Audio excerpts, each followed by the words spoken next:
The ash warrant lay on the table unsigned. Lyra Morn stared at the parchment, watching shadows from the sanctum's overhead lumens crawl across words that ended speculation and began execution. 12 days of investigation compressed into a document whose purpose was not judgment, but authorization. The verdict had already been written. This was just paperwork. Inquisitor Vol stood across the strategy table, hands clasped behind his back.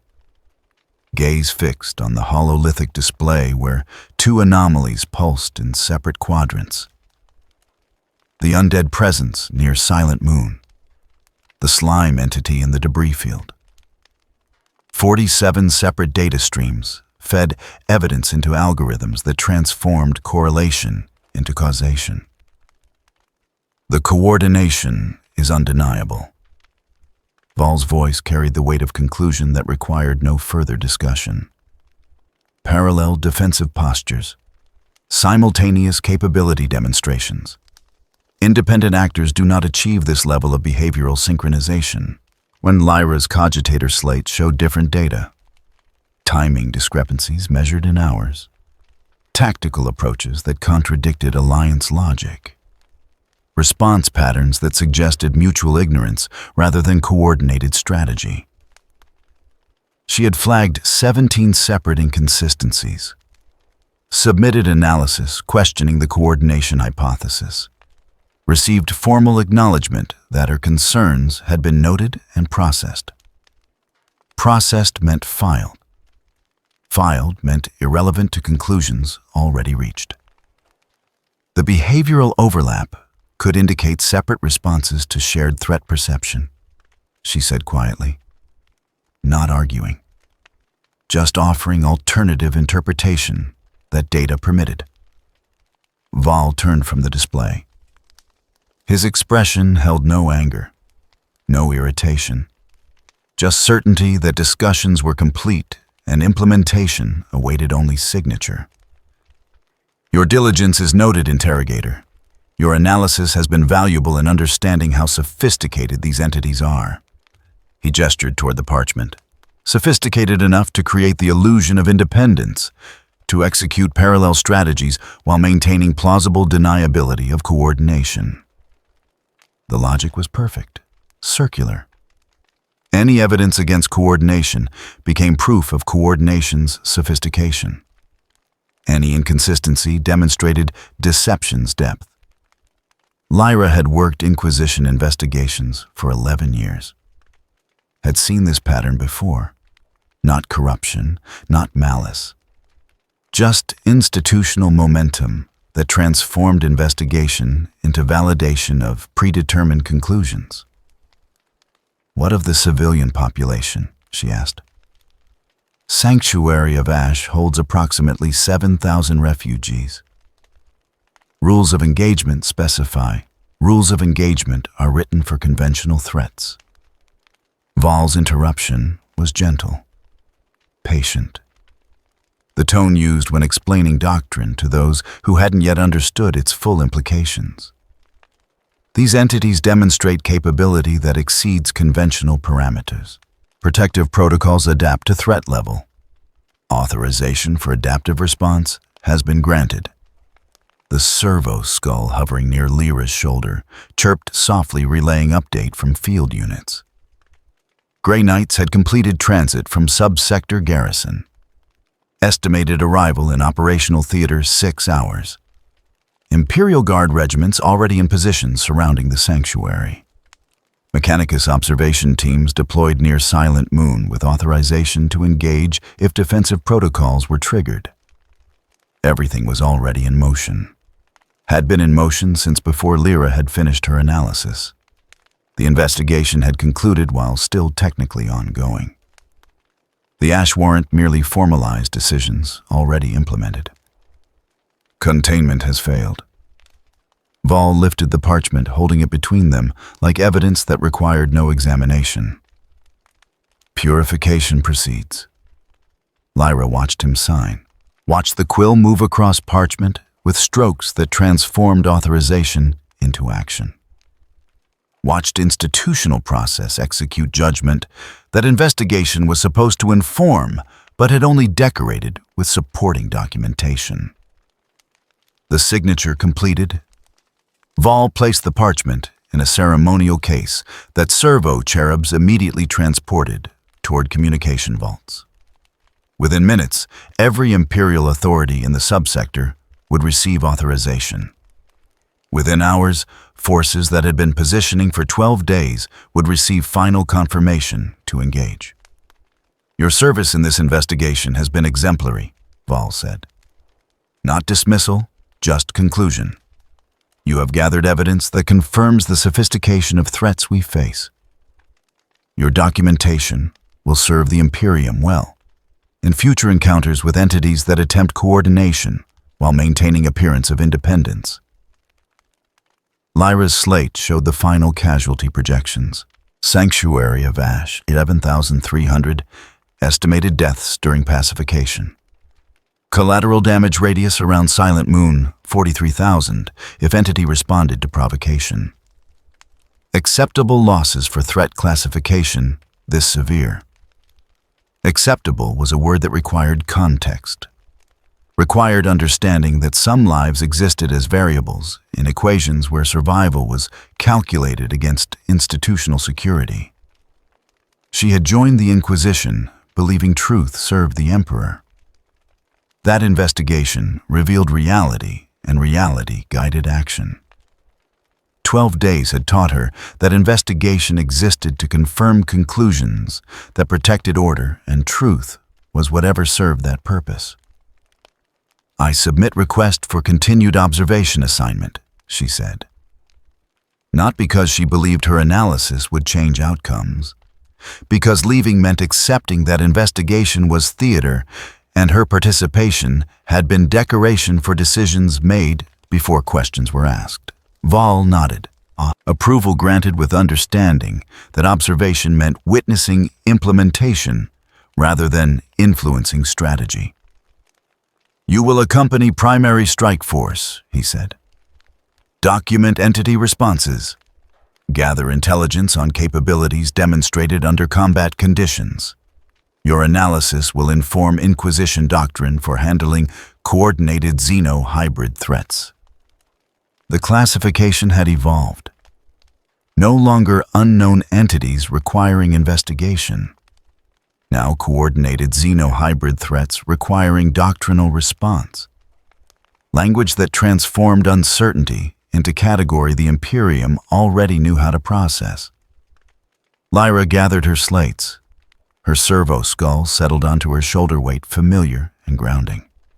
The sanctum's doors opened as she approached, revealing corridors where authority moved with purpose that required no questioning. Outside, the Pax Veritatis hummed with deployment preparation. Armories distributing specialized ammunition. Chapel sanctums blessing weapons that would purify corruption. Strategic command coordinating timelines that assumed resistance and prepared overwhelming response. The investigation was over. The war had begun. And somewhere in the transition between the two, truth had stopped mattering because institutional process didn't require truth to function. Just documentation that conclusions were proper regardless of whether they were correct. Lyra walked toward the hangar bays where transport ships waited. Walked toward assignment that would let her witness how investigation became execution. How evidence that questioned conclusions got processed into proof that conclusions were sophisticated enough to resist questioning. Behind her in the command sanctum, servo cherubs were already distributing the ash warrant to authorities who had been waiting for authorization they'd been implementing for hours. The mechanism had no stopping point. No moment where pause was permitted. Just forward momentum that transformed investigation into action with efficiency that made both investigation and action irrelevant to outcomes, predetermined by institutional survival requirements. She had wanted to serve the Emperor through truth. The Imperium had shown her that the Emperor was served by order. And truth was whatever maintained that order against threats too sophisticated to permit the luxury of uncertainty. The hangar bay opened ahead. Transport ships lined in rows. Gray knights performing final equipment checks with precision that suggested ritual more than necessity. Imperial Guard loading transports with expressions that showed no doubt about mission righteousness.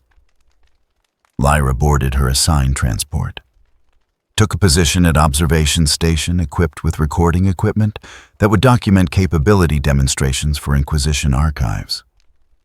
Documentation that would serve doctrine regardless of what actually occurred. The engines powered up.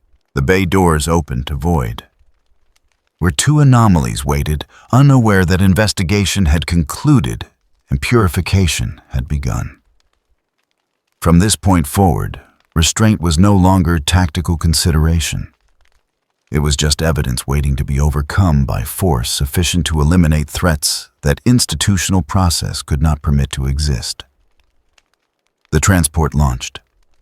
Lyra watched through viewports as Strike Force assembled, watched coordination that investigation had spent 12 days attempting to understand, replace understanding with implementation that required no comprehension to execute. This was the Imperium. Not truth-seeking justice, just order maintaining itself through mechanisms that functioned regardless of whether mechanisms served purposes beyond their own continuation. She had submitted her analysis, had flagged her concerns, had done everything procedure required, and procedure had processed her diligence into documentation that justified actions taken before her investigation began. The strike force formed up, communications channels filled with tactical coordination, authorization codes transmitted that made the Ash warrant operational reality rather than theoretical authority. Somewhere below, 7,000 refugees waited in a sanctuary that protection had transformed into target. Somewhere in the debris field, an entity that had spent 12 days avoiding conflict watched surveillance it couldn't escape. And in void between observation and implementation, the Imperium executed judgment that investigation existed only to formalize. The first shells landed at dawn. Benimaru heard them before impact, the whistle of ordnance cutting through thin atmosphere that couldn't quite muffle the sound of Imperial artillery finding range. He was already moving flame gathering around his hands as he crossed the outer district in 3 strides that left scorch marks on metal plating. The explosion came where Hab Block 17 used to house 300 refugees. Used to because Benimaru had evacuated that section 8 hours ago, when perimeter sensors detected guard forces positioning heavy weapons just outside acceptable engagement range. Acceptable. The word had lost meaning somewhere between Rimuru's departure and the moment surveillance became siege. Smoke rose from the impact crater. No bodies. Just rubble and confirmation that restraint had expired from Imperial consideration. Communications discipline broke across guard channels. Benimaru's enhanced hearing caught fragments through the interference his own presence created. Target confirmed. Ranging complete. Authorization received. Commence suppression fire. He counted heartbeats, calculated trajectory, moved. The second volley never reached the sanctuary. Flame met ordnance mid-flight, superheated air detonating shells 300 meters above their intended targets. The explosions formed a wall of fire that hung suspended for seconds before gravity remembered its purpose and pulled debris earthward. Benimaru stood in the outer plaza, watching guard positions through eyes that mapped thermal signatures and tactical formations with equal clarity. 87 heavy weapons emplacements. Approximately 4,000 infantry in prepared positions. Tank support holding back, probably waiting to see if initial bombardment provoked response worth committing armor against. Smart. Conservative. Exactly the doctrine that made Imperial Guard dangerous through accumulated small advantages rather than individual heroism. Behind him, The sanctuary's inner districts held 7,300 refugees who had believed protection was possible. Children who didn't understand why the sky was trying to kill them. Families who had fled worse situations only to find themselves trapped in siege that made previous nightmares look gentle by comparison. Cheyenne appeared at his shoulder blade, drawn expression locked into combat readiness that suggested she understood exactly what artillery bombardment meant. "They're not negotiating," she said. "No. Orders." Benimaru studied the guard positions, studied the angles that would let artillery coverage saturate the sanctuary once they adjusted for his interception. Studied the refugees who were starting to emerge from shelters, looking toward him for answers he didn't have. "Evacuate sectors 9 through 14. Route civilians to deep shelters. Establish fire teams at marked positions." He pulled up tactical overlay Rimuru had designed before departure. Defensive plan that assumed Imperial assault and calculated optimal response patterns. Benimaru had reviewed it 17 times, looking for flaws, finding none, except the fundamental assumption that defense would be temporary and Rimuru would return before the situation required lethal escalation. Rimuru was gone. Situation had escalated. Defense was no longer temporary measure, but only strategy available that didn't end with 7,000 dead civilians. Cheyenne's grip tightened on her blade. Rules of engagement. The question hung there. Rules. As if this was conventional warfare with conventions that both sides respected. As if the Imperium hadn't just demonstrated their approach to rules by opening bombardment without warning or demand for surrender. No pursuit beyond perimeter. No lethal force except against direct assault on civilian positions. Benimaru's voice carried none of the heat that gathered around his hands. "We're not here to win. We're here to keep them alive until Rimuru returns." If Rimuru returns, something whispered in the back of his mind. If 12 days of absence means delayed rather than dead or captured, or worse. He crushed that thought like the tactical liability it was. The guard adjusted their aim. Benimaru tracked the barrel movements, calculated new trajectories, positioned himself to intercept. The mathematics were simple, brutal, precise. He could stop artillery bombardment, could intercept shells indefinitely as long as he maintained position and didn't get overwhelmed by volume of fire. Could protect the sanctuary from indirect fire that civilians had no defense against. What he couldn't do was stop the infantry that would follow once the guard realized bombardment wasn't working. Couldn't be everywhere simultaneously when they committed to ground assault across multiple vectors. Couldn't protect 7,000 people from 4,000 soldiers who would eventually accept casualties high enough to overwhelm even supernatural defense. The third volley launched. 40 shells this time dispersed across wider arc that forced him to choose which impacts to prevent. He chose the clusters targeting shelters, let the ones aimed at empty structures complete their trajectories, watched buildings collapse into rubble that used to be someone's home. Acceptable losses. Trading structures for time. Time for evacuation. Time for Rimuru to return. Time for something to change before defense became impossible and impossible became necessary. Cheyenne deployed fire teams according to tactical overlay. Benimaru tracked their positions through spatial awareness that mapped friendly forces and threat vectors simultaneously. The sanctuary was transforming from refugee camp into fortress civilians, retreating to core while defenders established perimeters that would hold until they didn't. A priority transmission cut through guard channels. Different voice, different authority. Commissar based on tone that suggested summary execution was preferred motivational technique.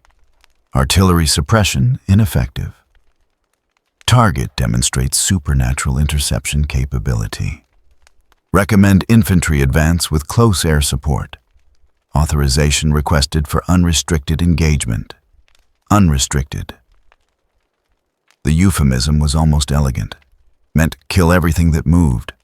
Meant civilian casualties were acceptable as long as threat was neutralized.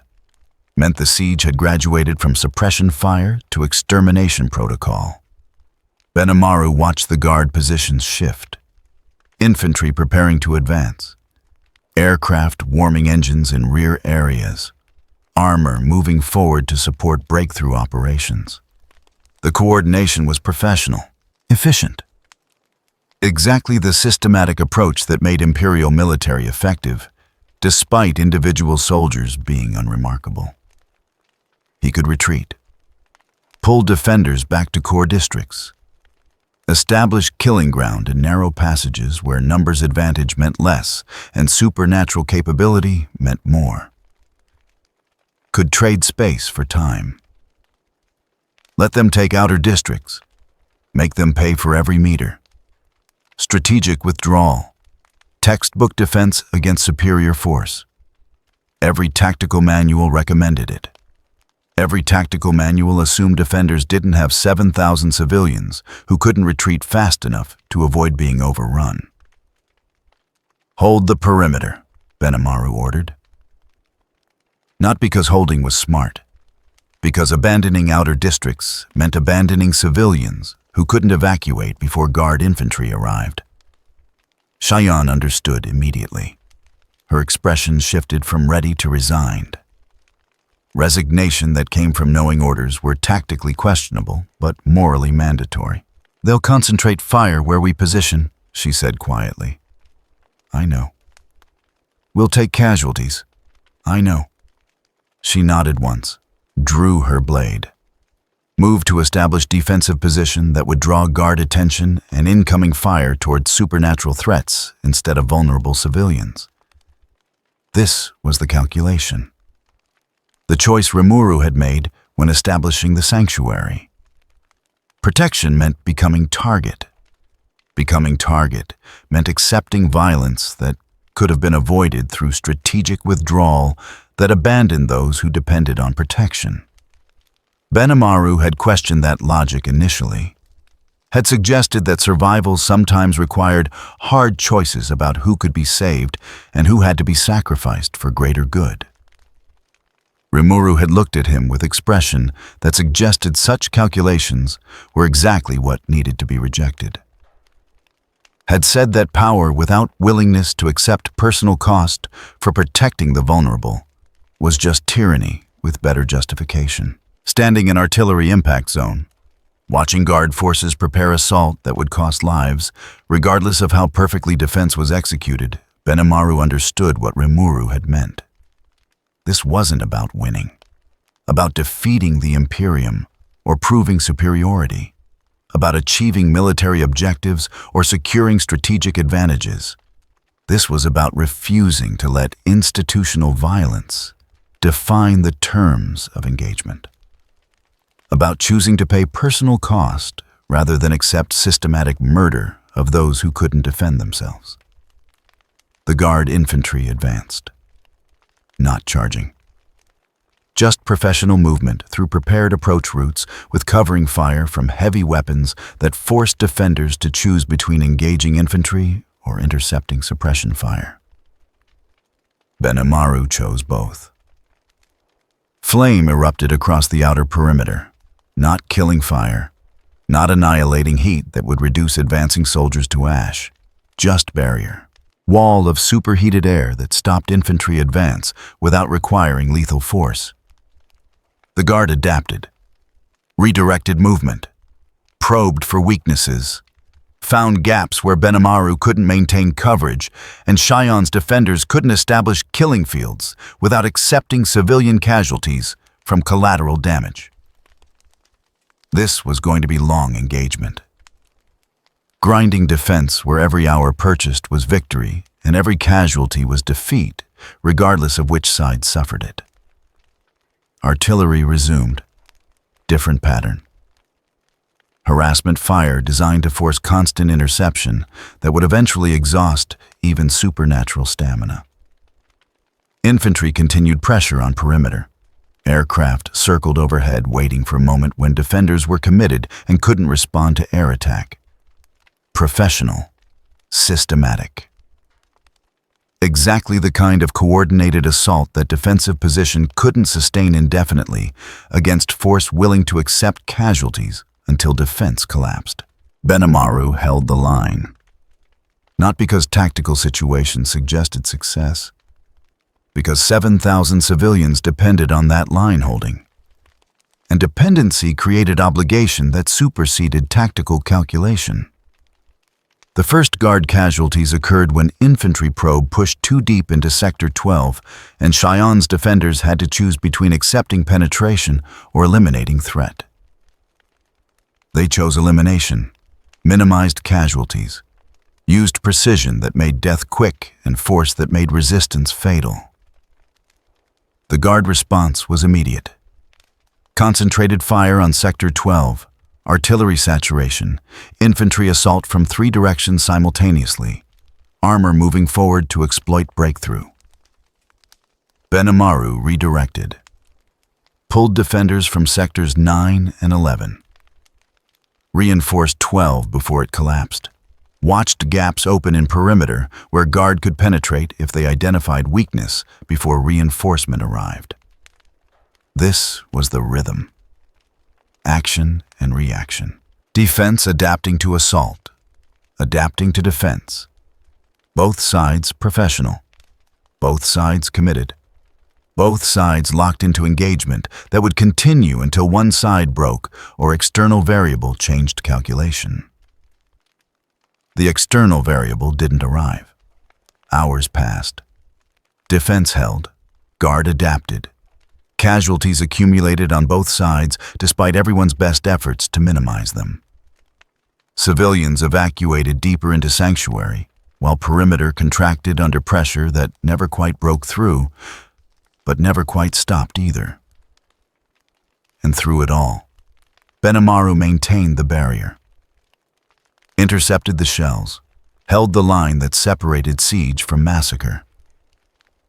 Not because he believed victory was possible, because refusing to hold that line meant accepting that power existed only to preserve itself, and preservation of self was exactly the logic that made the Imperium's systematic violence seem rational to those who implemented it. The bombardment continued. The guard pressed forward. The defense contracted. And somewhere in the debris field above Rimuru remained absent from situation that was rapidly approaching point, where absence meant failure regardless of eventual return. The perimeter held for 6 hours before Benimaru understood it couldn't hold forever. Not failure of defense, not collapse of morale or breakdown of coordination, just mathematics. 4,000 Imperial Guard against 43 defenders and 7,000 civilians who couldn't fight. The equation solved itself regardless of how skillfully variables were managed. Cheyon returned from Sector 9 with expression that meant casualties.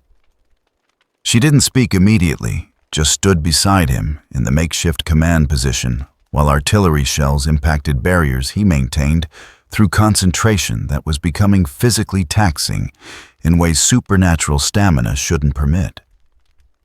3 defenders down in the eastern approach, she said finally. Guard pushed hard with close air support. We stopped the penetration, but couldn't do it without accepting losses. 3 out of 43. The percentage was manageable. The trend was not. Benimaru studied the tactical display, watching guard forces reposition after failed assault. They were learning, adapting, identifying which defensive positions were critical, and concentrating fire that forced defenders to choose between holding ground or accepting casualties. Withdraw from sectors 4 and 7, he said. Consolidate around the core districts, shorten the defensive line. That gives them access to empty buildings. Let them have empty buildings. He gestured toward the core where civilians had retreated during initial bombardment. We're not defending territory, we're defending people. Cheyenne understood but didn't like understanding. Tactical withdrawal made sense. Felt like losing. The guard will interpret retreat as weakness, she observed. The guard is correct. Benimaru watched another artillery barrage launch, counted shells, calculated interception priority. We are weak. 7,000 civilians makes us weak. Restraint makes us weak. Fighting defensive action against superior force makes us weak. He intercepted 19 shells out of 23. Let 4 impact structures already evacuated. Watched buildings collapse and tried not to calculate how many more times he could maintain this level of interception before exhaustion compromised effectiveness. Then why fight? Cheyenne's question carried no challenge.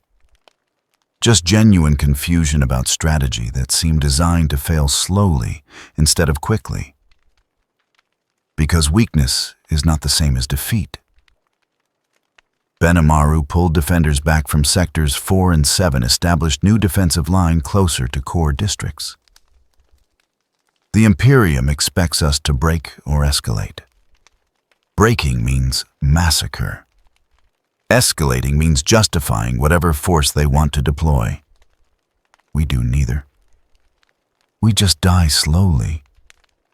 We demonstrate that power can serve purposes beyond self-preservation. He said it without conviction, repeating logic Rimuru had explained when establishing the sanctuary. Logic that sounded noble in principle and suicidal in practice. The guard occupied abandoned sectors within minutes. Professional. Systematic. Not celebrating tactical victory, just securing ground and preparing next push toward contracted defensive line. Benimaru watched them dig in. Watched heavy weapons emplacements establish firing positions with overlapping fields of fire. Watched infantry prepare assault that would test new defensive perimeter with same methodical pressure that had forced previous withdrawal. This was the rhythm. Defend until defense became untenable. Withdraw. Establish new line. Repeat until space for withdrawal expired, and defending core districts meant choosing between accepting civilian casualties or abandoning restraint that made defense meaningful. How long? Cheyenne asked quietly. Until what? Until we run out of perimeter to abandon. Benimaru did the math. Current defensive line protected approximately 60% of Sanctuary's original footprint. Next withdrawal would reduce that to 40%. The one after that to 25%.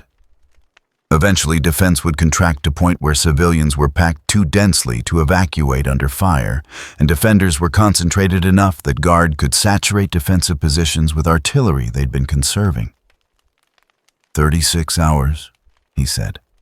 Maybe 48 if they pause to resupply or if we get very lucky with their assault timing.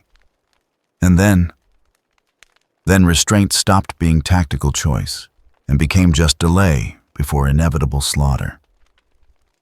Then every calculation about acceptable casualties and proportional response collapsed into simple question of whether dying with principles intact was preferable to surviving through methods that made principles irrelevant. Then we hope Rimuru returns, Benimaru said. Cheyenne's silence spoke volumes about that hope's probability. The guard artillery resumed. Different pattern. Harassment fire designed to prevent rest or consolidation. Shells landing at irregular intervals that forced constant vigilance and made sleep impossible for defenders who were already operating on depleting reserves. Benimaru intercepted the targeting clusters. Let the harassment fire land in sectors already abandoned. Watched explosions light up the perimeter like systematic demolition that was exactly what Imperial doctrine prescribed for clearing potentially hostile structures. A runner arrived from the core districts. Young. Scared. Trying very hard to project competence that age and circumstances made impossible to sustain convincingly. Commander, the civilians are asking if we're winning. Winning. The word felt like foreign language. "Tell them we're holding," Benimaru said. Not lying, not quite. Holding was technically accurate description of defense that hadn't collapsed yet. The runner departed. Shion waited until he was out of earshot before speaking. "We should tell them the truth." "Which truth?" Benimaru gestured toward the contracted perimeter. "That we can hold for maybe 2 more days, that help probably isn't coming. That their best chance of survival is hope based on timeline we can't verify. Any truth, all truth." Shion's frustration leaked through professional composure. They deserve to know. They deserve to survive. Knowing won't help them survive. He turned from the tactical display to meet her eyes directly. Fear will make them panic. Panic will make them run. Running will make them targets. We tell them we're holding because that's the only information that helps them do what they need to do, which is stay in shelter and wait. The logic was sound. The dishonesty felt like betrayal of people who had trusted sanctuary to mean safety, rather than just delayed execution. "Is this what Rimuru would do?" Shion asked. Benimaru considered that carefully. Rimuru, who valued honesty. Rimuru, who believed people deserved truth even when truth was hard. Rimuru, who also understood that leadership sometimes meant carrying weight others couldn't bear. Rimuru would find a way to tell truth that didn't feel like abandoning them, he said finally. "I'm not Rimuru." The admission hung there, not defeat.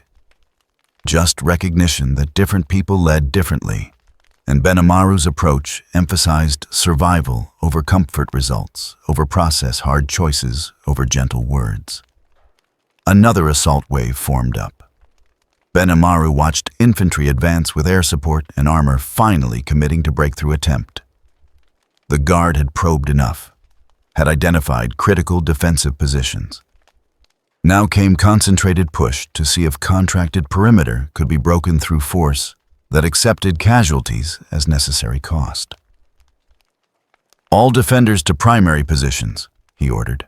"Engagement rules remain no pursuit, no lethal force, except against direct assault on civilian positions." Shion moved to coordinate defense. Benimaru positioned himself at the defensive line's critical junction where guard assault would concentrate. Not because he was invulnerable, because defenders needed to see him taking the same risks he was ordering them to accept. The assault came hard, professional, coordinated across 3 vectors simultaneously to prevent reinforcement between threatened positions. Artillery saturated approaches to force defenders under cover. Air support suppressed defensive fire while infantry advanced through gaps. It was textbook combined arms assault. Exactly the kind of operation Imperial Guard excelled at executing. The kind that overwhelmed prepared defenses through systematic application of superior firepower and numbers. Benimaru met them at the perimeter, not with annihilating flame, with barrier, with heat that stopped infantry advance without killing, with precision that intercepted suppressing fire without eliminating aircraft that provided it. The guard adapted, probed for gaps, found them, penetrated 50 meters into Sector 12 before Shion's defenders counterattacked with force that pushed them back but cost 2 more casualties. 2 more. 41 defenders remaining. 36 to 48 hours projected before defensive collapse. The mathematics were elegant in their simplicity. Each engagement depleted defenders slightly. Each withdrawal reduced defensive depth marginally. Eventually, depletion and reduction would intersect at point where defending became choosing which civilians to protect and which to abandon. Unless external variable changed the equation. Benimaru scanned the debris field above, looked for any sign of Rimuru returning, found nothing except surveillance platforms that tracked every movement and recorded every tactical decision for Imperial analysis. "Pull back from Sector 12, he ordered. "Establish fallback line at Junction 47. Another withdrawal, another contraction, another step toward inevitable point where withdrawal expired as option. Cheyenne coordinated the pullback. Professional, disciplined, refusing to show doubt that Benimaru could see in how she positioned defenders, putting herself at greatest risk, accepting that leadership meant being first to pay cost of decisions that cost couldn't eliminate. The defensive line contracted again, 60% of original perimeter now abandoned. 7,000 civilians packed into shrinking space. Defenders spread thinner across shorter line that paradoxically became harder to hold because Guard could concentrate force more effectively against compact perimeter than dispersed one. This was the trap. Every tactical decision made sense individually. Collectively, they accumulated into trajectory that ended in slaughter, regardless of how skillfully trajectory was managed. Benimaru held the line because holding was the only choice that wasn't immediate surrender. Because civilians deserved defenders who fought even when fighting was obviously insufficient.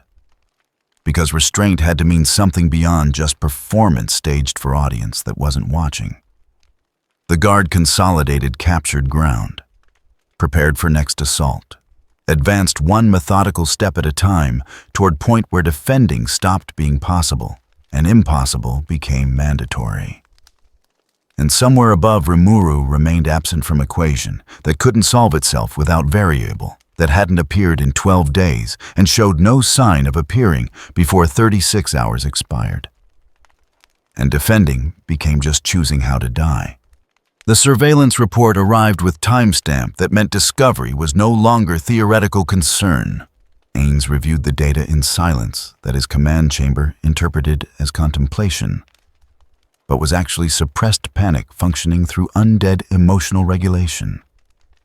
Grey Knights. Not theoretical deployment, not contingency planning. Actual strike force en route with estimated arrival in 8 hours. The report was comprehensive. 6 hours old, which meant intelligence gathering had identified the approaching threat with enough lead time to permit strategic response. The problem was that every strategic response involved variables he couldn't control and outcomes he couldn't predict with acceptable certainty. Grey Knights were not conventional Imperial forces, were not Guard regiments that followed doctrine or Navy vessels that operated through established protocols. Were specialized forces designed specifically for combating threats that transcended normal Imperial threat assessment. Magic users, demon hunters, warriors who carried weapons blessed to harm entities that normal weaponry couldn't affect. Ainz knew enough about Warhammer 40K to understand that Grey Knights represented the Imperium's answer to supernatural threats that standard military doctrine couldn't process, which meant they were specifically equipped to fight things like Nazaryk's defenders, like him. Albedo stood at attention beside the command throne, waiting for orders with patience that suggested absolute confidence in his ability to generate solution that would neutralize threat without compromising Nazaryk's security. The confidence was misplaced. Flattering? Terrifying. "Analysis," he said, keeping his tone level. Authoritative. The voice of Overlord, who had anticipated this development and was merely confirming subordinate assessments before implementing plan already formulated. Grey Knights strike force. 6 squads, estimated 48 warriors total. Equipment profile indicates preparation for combating demonic or warp-corrupted targets. Albedo gestured toward hololithic display, showing approaching vessels. They will not negotiate, will not investigate. Their doctrine assumes termination is only acceptable response to confirmed supernatural threats. Ainz processed this. 48 Grey Knights, each one presumably equivalent to multiple standard space marines, each one carrying weapons designed to harm magical entities, each one trained specifically for eliminating targets like him. The mathematics were not encouraging. "Can we remain undetected?" he asked. "No, my lord." Albedo pulled up sensor data showing Silent Moon's vicinity. "Our defensive protocols have created enough anomalous readings that their auspex will identify Nazarik's location within minutes of entering scanning range. Remaining hidden requires ceasing all defensive activity, which would leave us vulnerable to surveillance we've been avoiding. So detection was inevitable, which meant the decision was not whether to be found, but how to respond when found. "Defensive capability assessment," Ainz ordered. Albedo's expression shifted microscopically. The kind of change that suggested discomfort with answers she was about to provide. Against conventional Imperial forces, Nazarik is functionally impregnable. Against Grey Knights equipped for supernatural combat, defensive advantage is significantly reduced. Their weapons can harm undead. Their psychic defenses can resist magical attacks. Their combat doctrine emphasizes overwhelming force against targets that conventional tactics cannot affect. Translation we might lose. Ainz had become fluent in translating Albedo's careful phrasing into tactical reality that subordinates wouldn't state directly because stating it meant admitting their lord might have made errors requiring acknowledgement. Probability of successful defense against direct assault. 73%, my lord. Acceptable margin, but not overwhelming certainty. Albedo paused. However, successful defense would require demonstrating full combat capability, would eliminate any possibility of diplomatic resolution, would confirm Imperial threat assessment and justify deployment of additional forces that probability assessment cannot calculate. There it was. The trap within the trap. He could probably win immediate engagement. Winning would guarantee future engagements he might not survive because Imperial resources were functionally infinite when sufficiently motivated. Alternative strategies, Ainz asked. Withdrawal. Relocation to different sector before Grey Knights arrive. Abandon Silent Moon entirely and establish new position where Imperial attention is not yet focused. Ainz considered this. Running made tactical sense. Preserved Nazarik, avoided confrontation that might escalate beyond manageable parameters. Simple cost-benefit calculation that prioritized survival over territory that had no inherent value. The problem was what running communicated to Albedo, to other subordinates, to himself.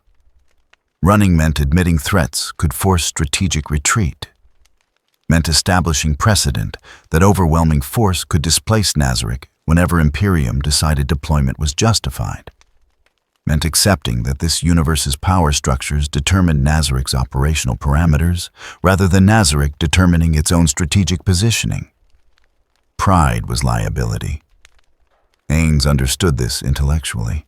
But pride was also the performance that maintained subordinate confidence in leadership that couldn't show weakness without risking organizational cohesion that made Nazarik functional. The blue entity, Ainz said, changing subject, because direct answer would reveal indecision that overlords weren't permitted to display. Current status. Albedo pulled up different display. Stationary in Harrow Deep Subhive for approximately 9 hours. Location corresponds to pre-Imperial construction. No hostile action detected. Imperial surveillance continues, but has not escalated to direct engagement. 9 hours stationary. That was new behavior. Previous patterns showed constant movement. Avoidance of fixed positions. This suggested either investigation of something important enough to justify exposure or inability to continue avoiding surveillance through mobility. Hypothesis for behavioral change. Insufficient data, my lord. Possible scenarios include discovery of strategic asset, tactical injury, requiring recovery or investigation of infrastructure relevant to current threat assessment. Albedo hesitated. There is also possibility entity has been captured or contained without our observation network detecting transition. Captured.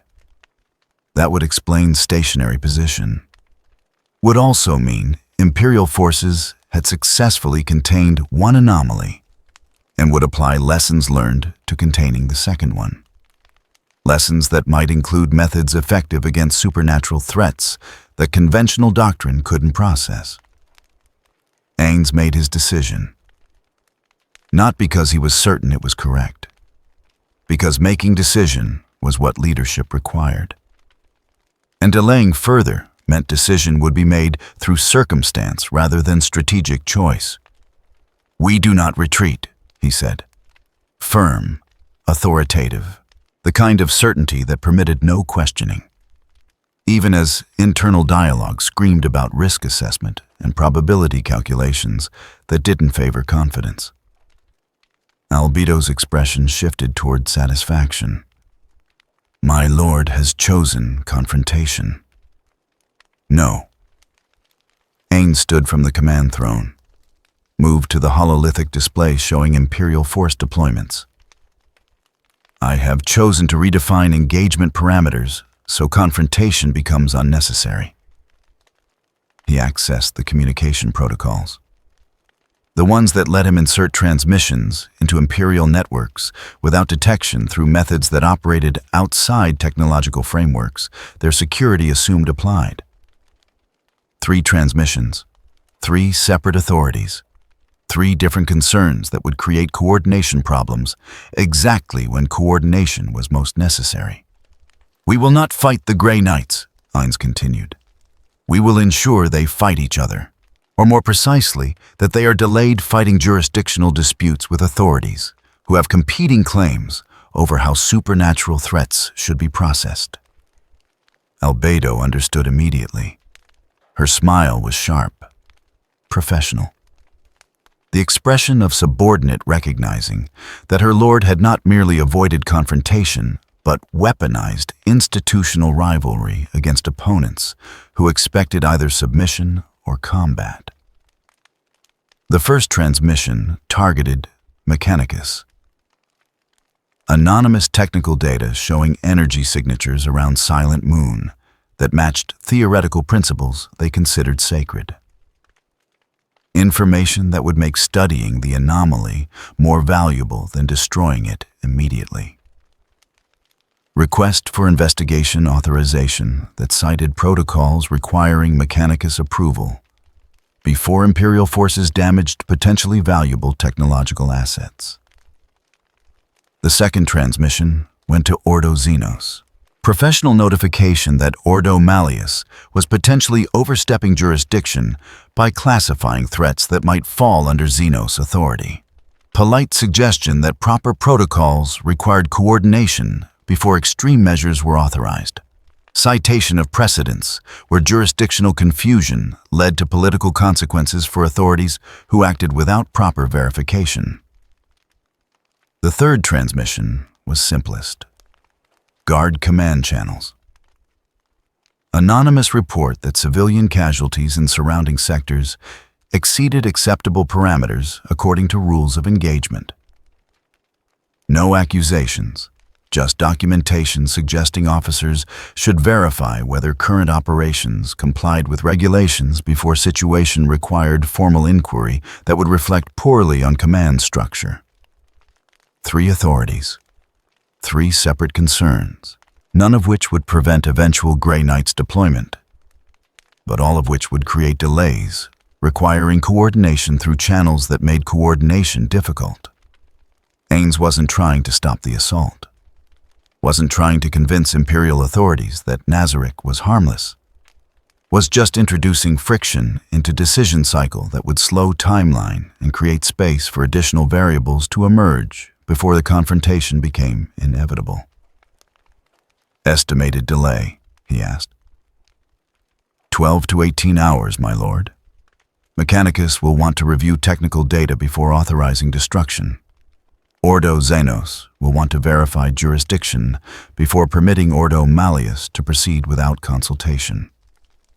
Guard Command will want to verify rules of engagement compliance before accepting responsibility for casualties that might require investigation. 12 to 18 hours. Not victory, not safety, just operational space purchased through understanding that institutions were vulnerable to their own complexity when complexity was exploited correctly. Deploy monitoring assets, Ainz ordered. I want real-time updates on Imperial coordination difficulties. If they resolve jurisdictional disputes faster than projected, we adjust strategy accordingly. And if they proceed with assault despite coordination problems, then they would discover whether 73% probability of successful defense was accurate assessment or optimistic calculation, made by subordinate who didn't want to admit her lord had made strategic error. Then we defend, Ainz said simply. But we defend with understanding that victory means survival rather than annihilation. Minimum force necessary. Maximum restraint consistent with protecting Nazarick. We demonstrate that we are a threat only to those who attack us first. The logic was sound. The execution would be difficult. Restraint during combat required discipline that most forces couldn't maintain when survival was threatened. Required subordinates who trusted leadership enough to accept orders that seemed to compromise tactical advantage for strategic considerations they might not fully understand. Ainz had that trust, had built it through 12 days of careful observation and systematic preparation, had earned it through performance of omniscience, even when omniscience was just careful analysis presented with confidence that made analysis seem inevitable rather than uncertain. The transmissions propagated through Imperial networks. Anonymous, professional. Exactly the kind of internal communication that happened constantly in institutional structure as vast as the Imperium. Albedo monitored response patterns. Mechanicus requesting additional data on technical signatures. Ordo Xenos initiating jurisdictional review. Guard Command ordering compliance verification for current operations. Small delays. Minor friction. Bureaucratic complexity accumulating into timeline extension that gave variables space to emerge before Grey Knights arrived and defense became necessary, despite all efforts to avoid it. The blue entity remains variable we cannot control, Albedo observed. Correct. Ainz studied the hololithic display showing Harrowdeep's subhive. Which means we need to determine whether that entity represents threat or potential asset before Imperial coordination resolves itself and multiple problems become single overwhelming crisis. He made second decision. The one that involved more risk because it required exposing Nazarick's capabilities through action, rather than just manipulating existing systems through careful exploitation. Dispatch reconnaissance to Harrowdeep. Minimal footprint. Observe only. Do not engage. I need to understand what has kept that entity stationary for 9 hours and whether its investigation relates to our current situation. Albedo hesitated. My lord, that risks exposure if Imperial surveillance detects our reconnaissance assets. Everything risks exposure. Ainz gestured toward the displays showing Grey Knights en route and Imperial authorities processing coordination delays that wouldn't delay forever. The question is whether information gained justifies risk accepted. That entity has demonstrated restraint, has protected civilians, has avoided direct confrontation despite having capability to engage. Those behaviors suggest either sophisticated threat assessment or genuine preference for avoiding violence, or sophisticated deception designed to lower our defenses before striking. Possible, Ainz acknowledged, which is why we observe rather than ally. Gather intelligence. Determine whether that entity represents variable we can exploit or threat we need to account for in defensive calculations. The skeletal scouts departed, silent, professional, equipped with detection avoidance enchantments that would hopefully prevent Imperial surveillance from tracking movement through underhive passages. Ainz watched them disappear into teleportation vectors that would deposit them near Harrowdeep's lowest levels. Watched timeline countdown toward Grey Knight's arrival. Watched Imperial authorities process jurisdictional complications that would delay but not prevent eventual confrontation. 12 days of observation had taught him how this universe's institutions processed threats. Had shown him that the Imperium valued order over truth and survival over investigation. Now came test of whether understanding institutional behavior was sufficient to survive institutions that had spent 10,000 years perfecting systematic violence against anything that didn't conform to frameworks they could process. The answer would arrive in 12 to 18 hours, unless variables emerged that changed calculation entirely. The logistics corridor had no official designation. Just void space between patrol routes where Imperial supply vessels transited without noticing gaps in surveillance coverage. Albedo positioned herself in one such gap. Wings' folded presence minimized through techniques that made observations slide past her location toward more obvious targets.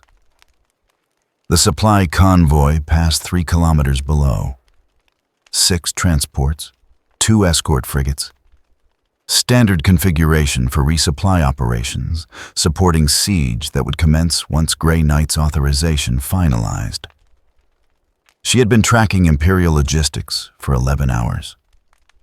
Mapping routes, identifying vulnerabilities, calculating which disruptions would create maximum operational delay without triggering response that implicated Nazarick directly. The answer was elegant, simple, violent in outcome, but surgical in execution. Supply vessels operated on predictable schedules, followed established routes, maintained formations that prioritized efficiency over defensive posture because threats in this sector were assumed to be either unaware of logistics networks or incapable of exploiting them effectively. Albedo was both aware and capable.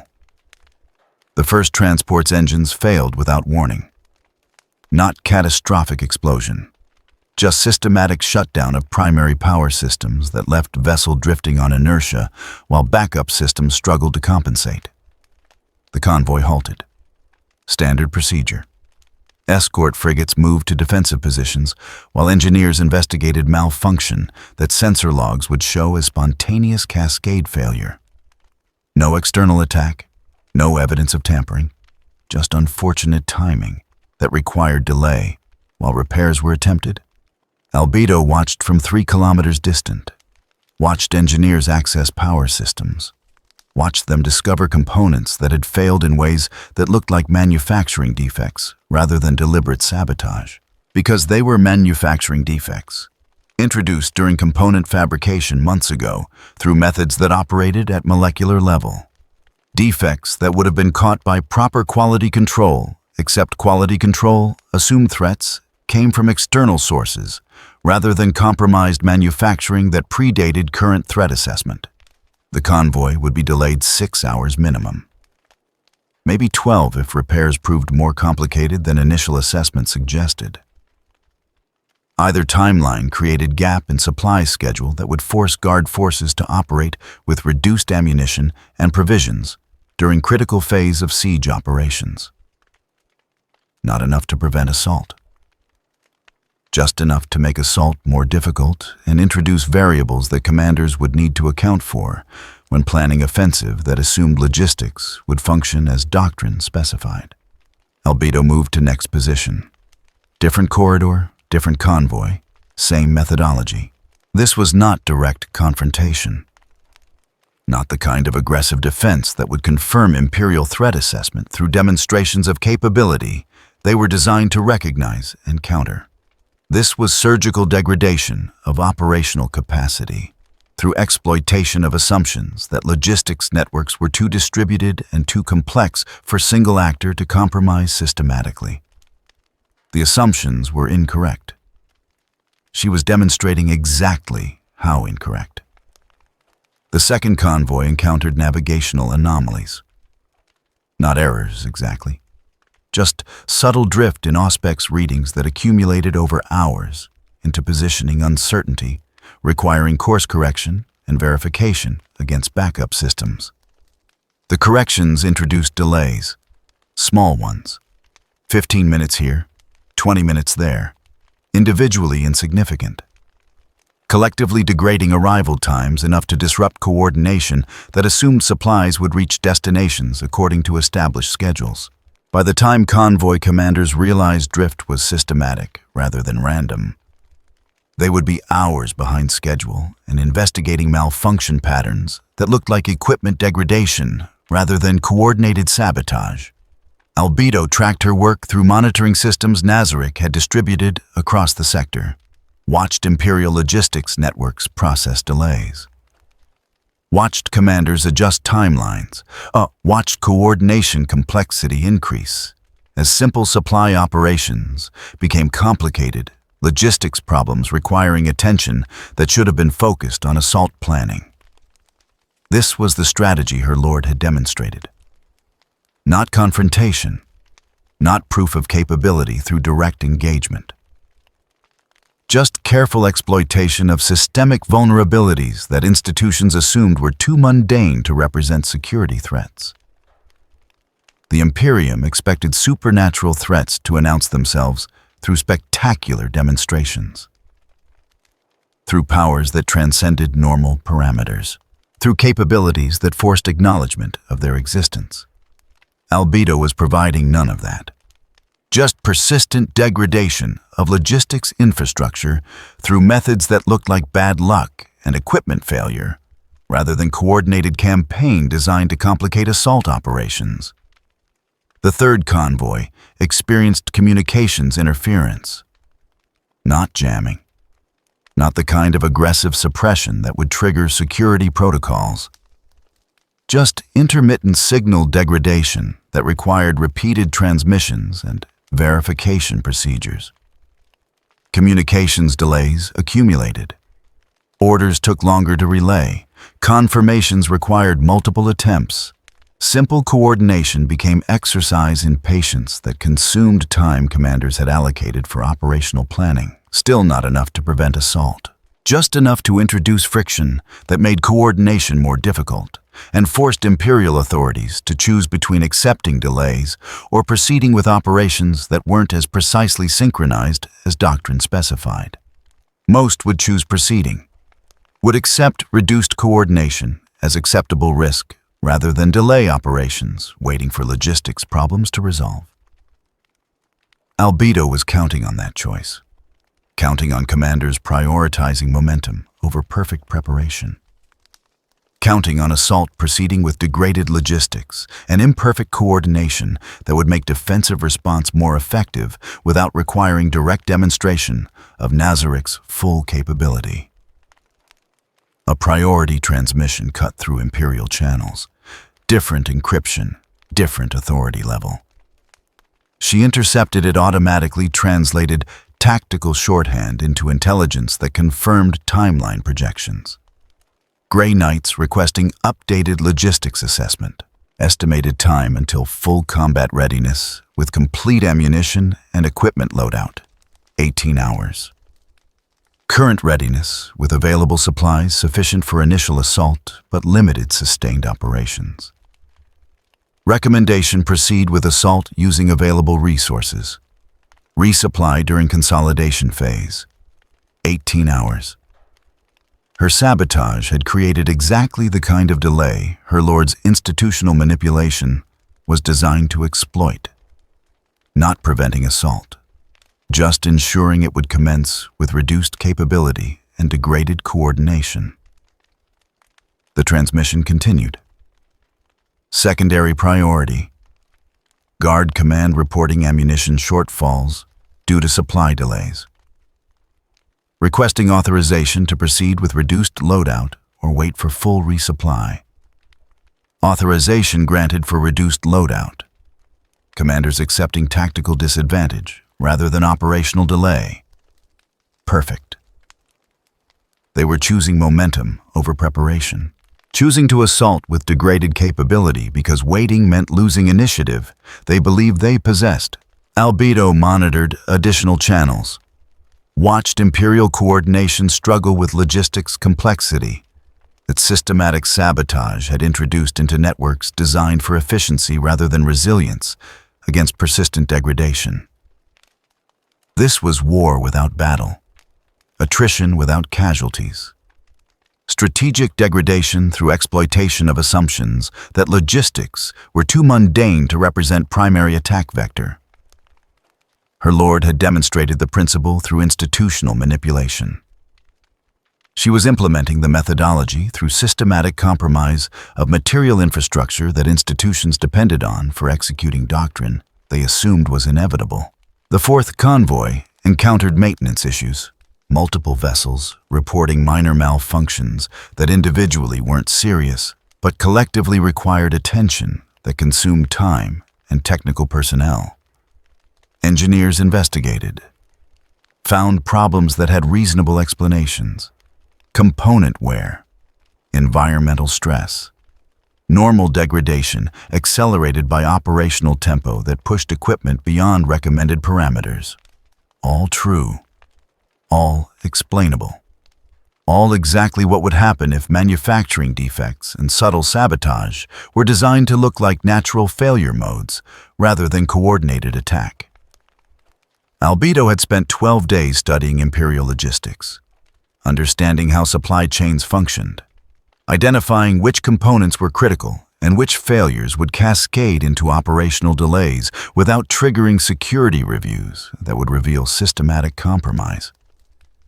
The study had been thorough. The execution was precise. The results were accumulating into timeline extension that gave Nazarick additional operational space before Grey Knight's assault commenced. Not victory, not safety, just friction that made simple operations complex and forced Imperial commanders to choose between accepting imperfect coordination or delaying assault waiting for problems to resolve that wouldn't resolve because problems were being continuously introduced. She returned to primary monitoring position, reviewed logistics status across the sector. 6 convoys delayed, 4 experiencing equipment malfunctions, 3 reporting communications difficulties, 2 requesting technical support for navigational anomalies, 15 separate incidents, none obviously related. None triggering security protocols designed to detect coordinated attack. All individually explainable through normal operational friction that large logistics networks experienced constantly, collectively degrading Imperial capability to execute assault with precision that doctrine assumed and commanders depended on. The Grey Knight's transmission updated. Revised timeline. Full combat readiness now estimated at 24 hours due to logistics complications. Alternative option proceed with current readiness accepting reduced operational duration. Command authorization proceed with current readiness. Priority assigned to momentum over perfect preparation. 24 hours. Her sabotage had purchased 12 additional hours beyond her lord's institutional manipulation. Combined effect, 36 hours total delay before assault commenced. 36 hours for variables to emerge, for situations to change, for her lord's strategies to achieve outcomes that direct confrontation couldn't accomplish. And if variables didn't emerge, if situations didn't change, if 36 hours just delayed inevitable assault rather than preventing it, then Grey Knights would discover that degraded logistics meant degraded capability. That assaulting prepared defensive position with reduced ammunition and imperfect coordination was significantly more costly than doctrine assumed.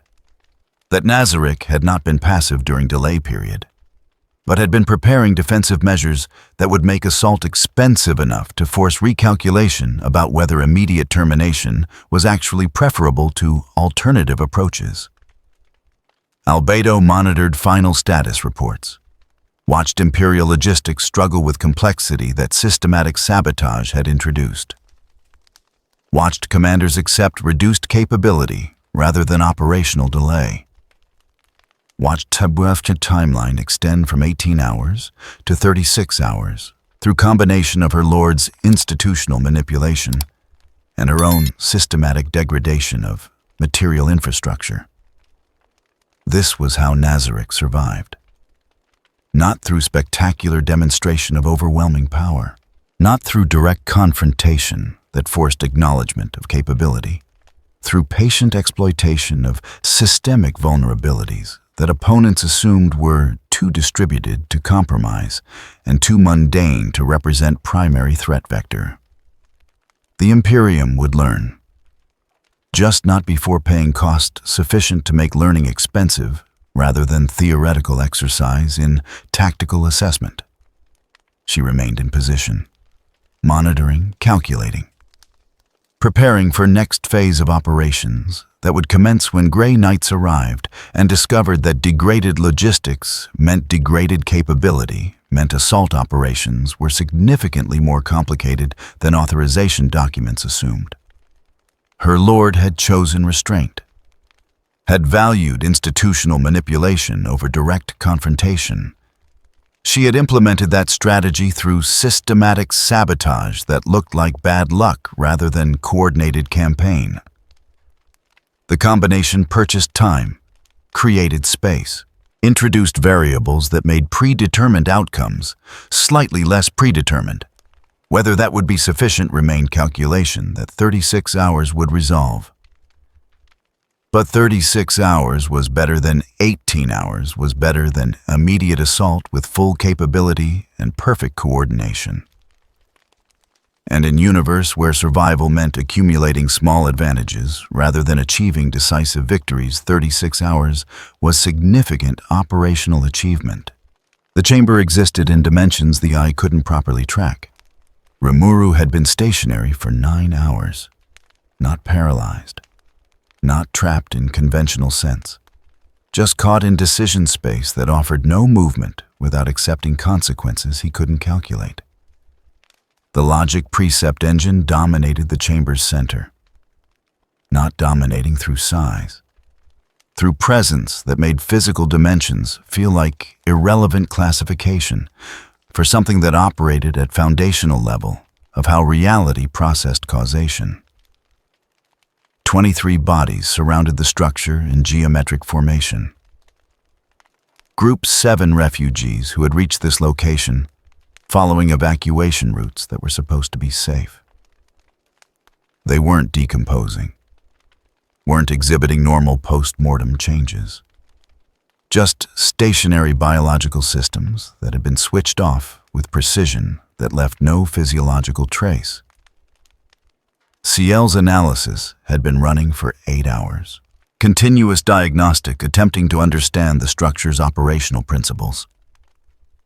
The error messages accumulated faster than successful classifications. Device operates at metalogical level, does not alter observable reality, alters frameworks through which reality is observed and interpreted.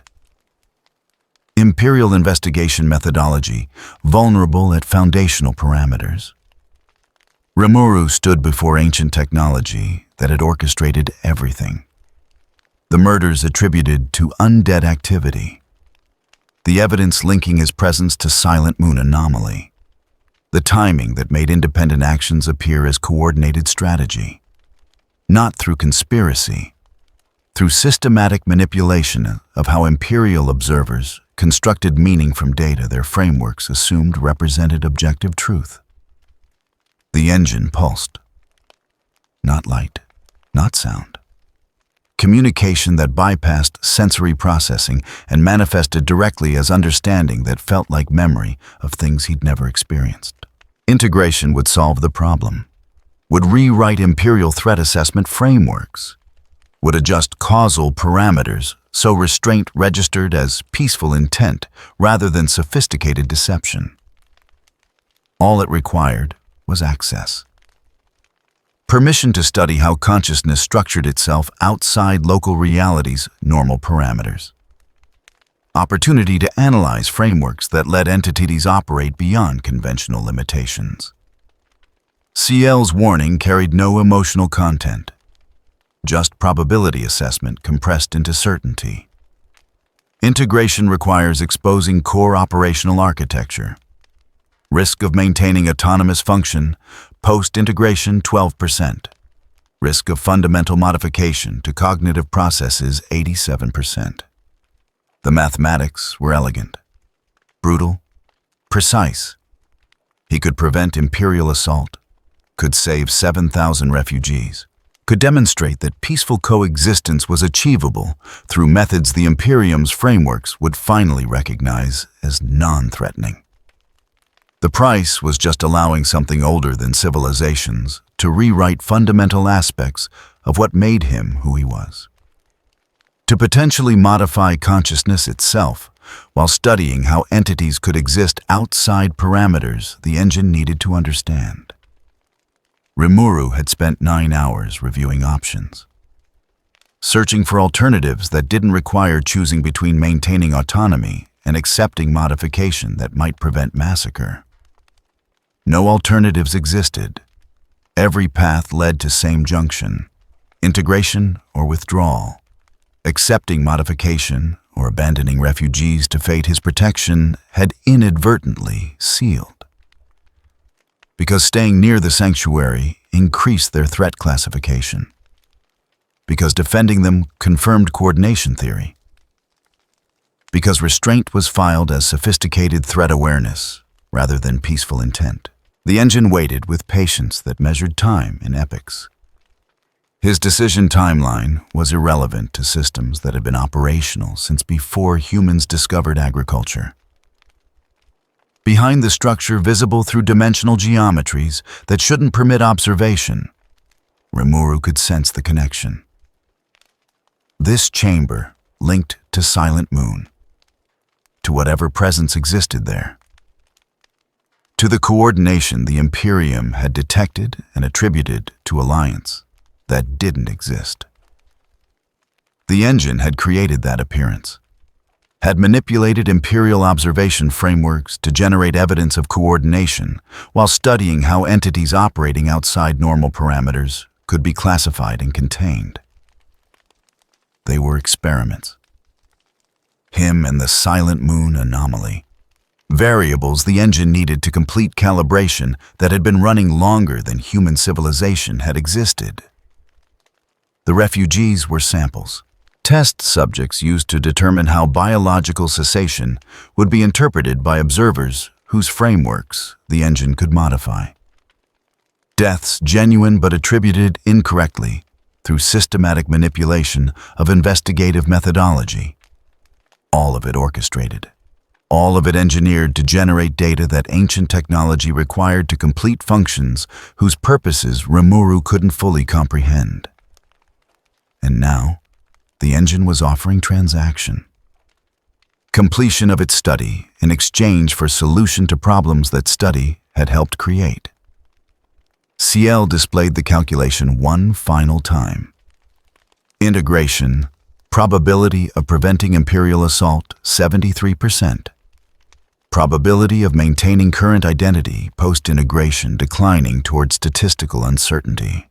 Rimuru looked at the bodies, looked at geometry that suggested purpose rather than random arrangement, understood that these people had trusted his protection, and protection had led them here to be studied, then terminated when analysis was complete. The engine made no distinction between subject and sample, between consciousness and data source, between life that mattered and biological systems that could be switched off when measurements were finished. It wasn't cruel, wasn't malicious, just operational. Function executing according to design parameters that predated concepts like mercy or value beyond utility. 9 hours of analysis had taught him the fundamental truth. The engine could rewrite Imperial frameworks, could adjust how threat assessment processed information, could make restraint register as peaceful intent. But it would do so by rewriting him first, by studying consciousness that operated outside local parameters, by potentially modifying fundamental aspects of identity while generating data necessary to adjust how reality constructed meaning from observation. The choice was simple, terrible, unavoidable. Maintain autonomy and watch 7,000 refugees die because protection increased their threat classification. Or accept integration and potentially cease being the entity who valued those lives enough to make protection meaningful. CL remained silent, awaiting input. The decision was his alone, because decisions about fundamental modification to consciousness couldn't be delegated to analytical frameworks, no matter how sophisticated. Rimuru thought about Benimaru, about Shion, about subordinates who trusted his judgment and followed orders that sometimes led them into situations doctrine couldn't resolve. Thought about refugees who had accepted sanctuary, believing protection was possible in universe, that made protection into evidence, requiring elimination. Thought about the silent moon anomaly, about entity he'd never met, but whose presence in this sector had been weaponized by ancient technology to create appearance of coordination that justified mutual annihilation. The engine pulsed again. The invitation remained open. The transaction was available. And standing in chamber that predated Imperial construction, surrounded by bodies of people whose trust had been terminal, Rimuru understood what the real choice was. Not between integration and withdrawal. Between accepting that some problems had no good solutions and choosing least terrible option, while hoping 12% probability of maintaining autonomy was sufficient to make choice meaningful. He had come to this universe believing power could serve purposes beyond domination. That capability enabled protection. That restraint demonstrated peaceful intent to observers who shared frameworks that made restraint recognizable. The Imperium had proven those beliefs insufficient, had classified restraint as threat sophistication, had made protection into evidence requiring elimination. The engine was offering solution through methods that violated everything protection was meant to preserve. Offering to rewrite frameworks at cost of potentially rewriting the consciousness that valued frameworks enough to resist rewriting. CL awaited input. The refugees remained stationary in geometric patterns. The timeline toward Imperial assault continued acceleration. And somewhere in decision space that offered no movement, without accepting consequences, he couldn't calculate, Rimuru made choice that had no good answer. No. The word manifested as decision rather than speech. Rejection of integration. Refusal of transaction that would solve problems through methods that made solutions meaningless. The engine pulsed differently, not surprise. Systems this old didn't experience surprise, just recalibration acknowledging variable. Had selected unexpected option. CL's analysis updated. Integration rejected. Imperial assault probability remains unchanged. Protective measures insufficient to prevent civilian casualties, estimated at 417 primary targets, plus 7,000 secondary casualties during containment operations.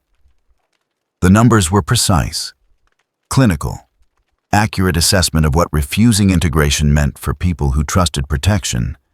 He couldn't deliver without confirming threat assessment that justified their elimination.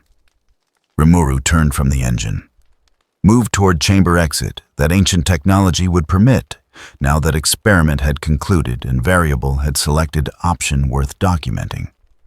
Behind him, the structure continued operating. Would continue operating after he left. after refugees died, after Imperial containment concluded and sector returned to status quo that predated anomalous variables requiring study. The engine served purposes older than civilizations. His refusal was just data point. Additional information about how entities operating outside normal parameters made decisions when offered solutions that required fundamental modification. Useful information, worth documenting. Already being processed into frameworks that would make next iteration more effective.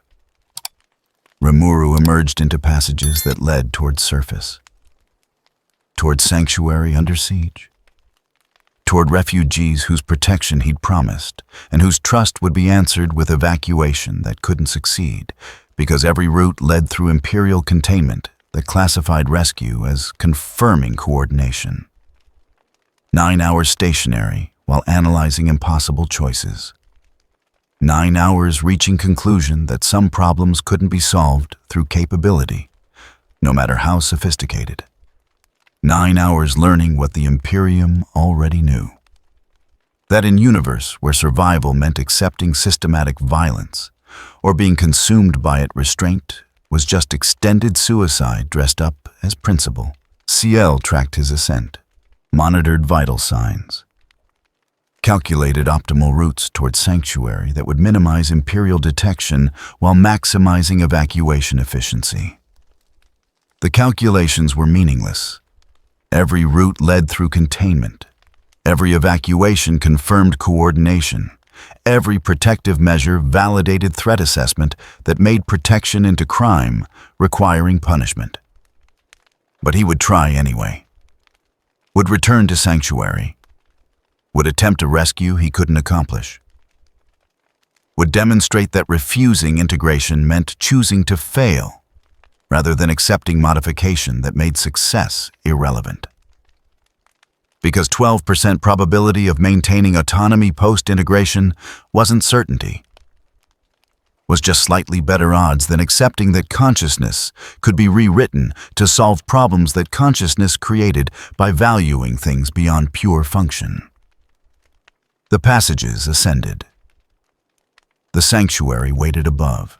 The Imperial assault approached from orbital positions that logistic sabotage had delayed but not prevented. And somewhere in Harrowdeep's depths, ancient technology continued operating. Processing data from experiment that had concluded. Preparing for next iteration when new variables emerged, requiring study. The engine served purposes Rimuru didn't fully understand. Didn't need to understand. Just needed to recognize when offered solutions cost more than problems they claimed to solve. 9 hours of analysis compressed into single decision. 9 hours reaching conclusion that had been inevitable from moment he first saw the bodies arranged in geometric patterns. Some tools were too expensive to use regardless of what they promised to accomplish. Some problems had no good solutions, just choices between terrible options and worse ones.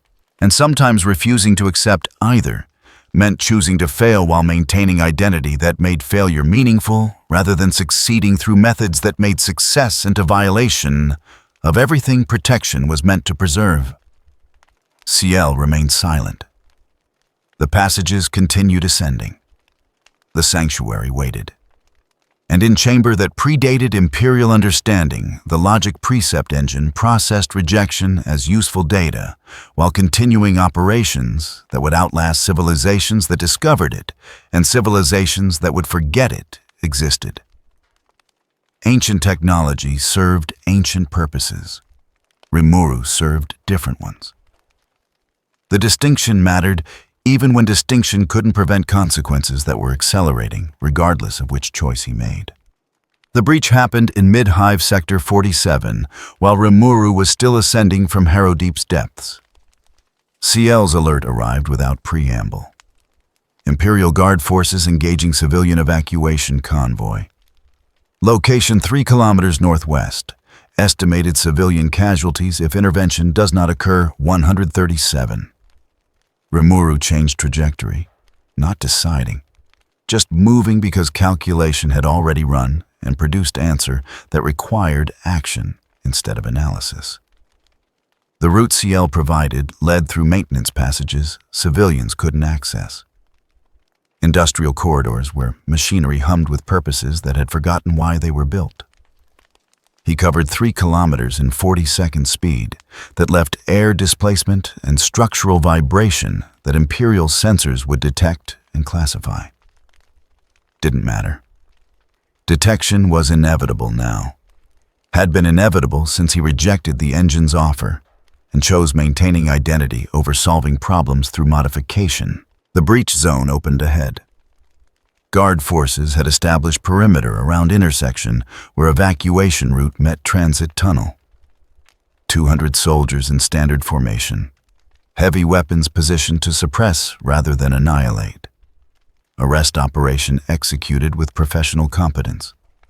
137 civilians trapped in the killing ground. Families, elderly, children who didn't understand why the uniformed people were pointing guns instead of providing the help Imperial propaganda promised.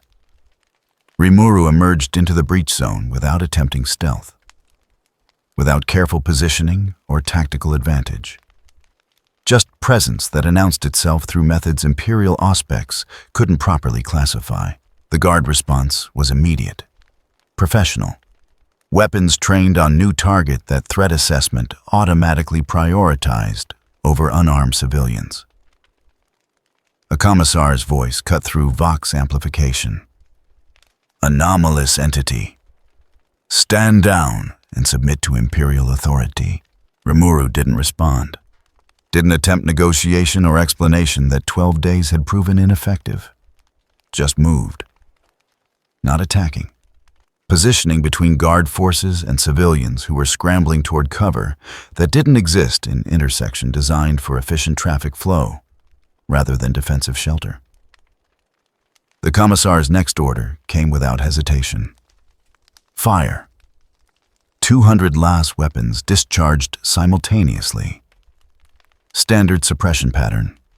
Overlapping fields of fire designed to saturate target zone with energy that would reduce unarmored targets to carbon scoring. The beam stopped 3 meters from Rimuru. Not deflected, not absorbed, just terminated where space decided energy propagation was optional and chose to enforce that option. CL's analysis remained clinical. Multi-layer barrier holding. Energy dissipation within acceptable parameters. Duration sustainable indefinitely against current threat level. The guard adapted, stopped firing, regrouped. Heavy weapons teams positioned for armor-penetrating rounds that would test whether barrier could handle kinetic impacts alongside energy weapons. Rimuru watched them coordinate. Watched professional soldiers executing doctrine that assumed overwhelming force could overcome any defense if properly applied. Watch civilians using the pause to retreat toward tunnel exits that guard positioning had deliberately left accessible. Escape route was intentional. Let civilians run toward tunnels that led to containment zones where arrest could proceed without witnesses. Standard crowd control, efficient. Designed to separate combatants from non-combatants before escalating force beyond arrest protocols. The heavy weapons fired. Armor-piercing rounds that could penetrate tank plating. Overlapping trajectories that prevented evasion through speed or positioning. The round stopped. Same location as last beams, same methodology. Just kinetic energy becoming negotiable, where barrier decided physics operated under different parameters. CL tracked civilian evacuation. 83% clear of immediate kill zone. Remaining 17% require additional 12 seconds to reach minimum safe distance. 12 seconds. Rimuru held position, held barrier. Watched guard forces process that suppression fire wasn't working and heavy weapons weren't penetrating, and current threat required escalation beyond standard protocols. The commissar was already calling for it. Vox transmission requesting authorization for explosive ordnance. For plasma weapons, for escalation that accepted collateral damage as necessary cost of neutralizing sophisticated threat. Authorization would arrive, would trigger response that made current engagement into preliminary skirmish before real assault commenced, would force choice between maintaining defensive posture or demonstrating offensive capability that would validate every threat assessment Imperial doctrine had generated. The last civilians cleared the kill zone. CL confirmed it without commentary. All non-combatants beyond immediate engagement radius. Probability of civilian casualties from guard weapons fire reduced to statistical insignificance. Rimuru withdrew the barrier. Not slowly, just terminated the effect and moved. Speed that guard targeting couldn't track. Positioning that placed him outside their established perimeter before they could adjust aim. He didn't attack withdrawing, didn't demonstrate offensive capability beyond defensive positioning, didn't give Imperial observers evidence beyond entity can create barriers and move quickly. The guard held fire, not mercy. Just tactical assessment the target had withdrawn and pursuing into unknown territory. Risked ambush or engagement beyond current authorization level. The Commissar's voice carried across Vox channels Rimuru could hear through CL's interception. Target demonstrated defensive capability exceeding standard threat parameters. Withdrew without engaging offensively. Civilians successfully evacuated to secondary containment zones. Request guidance on pursuit authorization. Rimuru was already moving. Following civilians who thought they'd escape towards tunnels that led to containment where arrest would proceed without complications, defensive capability had introduced. CL mapped the route, calculated interception points, displayed the obvious truth that saving civilians from immediate engagement just delayed their processing through system that classified them as evidence requiring detention. 137 people who had trusted protection, who had accepted sanctuary, who now faced interrogation and classification and probable execution because association with anomalous entity was itself classified as collaboration requiring punishment. The tunnels opened into mid-hive transit hub. Larger space, more witnesses.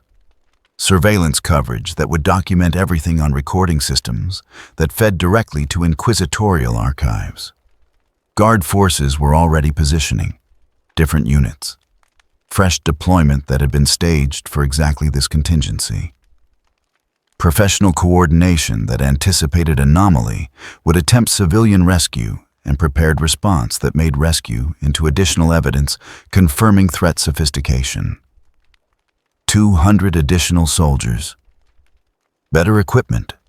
Authorization already granted for escalated force because first engagement had demonstrated standard suppression was insufficient. And civilians trapped in center of transit hub with nowhere to withdraw except through corridors that guard positioning had deliberately left accessible. Corridors that led to detention facilities where interrogation would commence regardless of whether they survived transit. Rimuru stood at hub entrance, watching civilians realize escape route was another trap. Watching guard forces establish kill zones with professional efficiency. Watching surveillance systems record everything for analysis that would generate reports confirming coordination theory through defensive actions designed to prevent massacre. CL displayed the calculation. Current positioning permits civilian extraction through northwestern corridor. Probability of successful evacuation without guard casualties, 47%. Probability of evacuation being classified as coordinated assault rather than rescue operation, 93%. The numbers were elegant, brutal, accurate assessment of how any action would be interpreted by observers operating under frameworks that made rescue indistinguishable from attack. Rimuru moved anyway, not because probability suggested success, because 137 people were trapped in kill zone and standing at entrance calculating impossible odds was just extended observation of massacre that could be prevented through action regardless of how action would be classified. He didn't announce himself, didn't attempt communication that 12 days had proven ineffective. Just entered transit hub with speed that made guard targeting defensive rather than offensive. Not attacking soldiers, just positioning between them and civilians. Creating barrier that forced guard to choose between holding fire or accepting that suppression would hit their own personnel if they missed target that was deliberately using their formations as tactical cover. Professional soldiers. They held fire, adjusted positioning, began coordination that would surround anomaly and eliminate civilian cover through systematic repositioning. Rimuru moved with them, maintaining position between guns and targets, using guard formations against their own doctrine, forcing them to adapt to engagement where defensive positioning was being weaponized through methods their training hadn't anticipated. The standoff lasted 17 seconds, long enough for civilians to understand someone was protecting them, long enough for guard to recognize current positioning made clean engagement impossible, long enough for Commissar to request authorization for ordnance that would eliminate positioning advantage through explosive force that accepted casualties as necessary cost. Then Rimuru did something he'd spent 12 days avoiding. He struck back. Not lethally. Not with force designed to kill. Just targeted disablement of heavy weapons that would fire explosive rounds into transit hub, where shrapnel would guarantee civilian casualties regardless of barrier effectiveness. Water pressure. Precise application. Equipment disabled without harming operators. 10 heavy weapons rendered inoperable in sequence too fast for guard response to prevent or counter. The engagement shifted.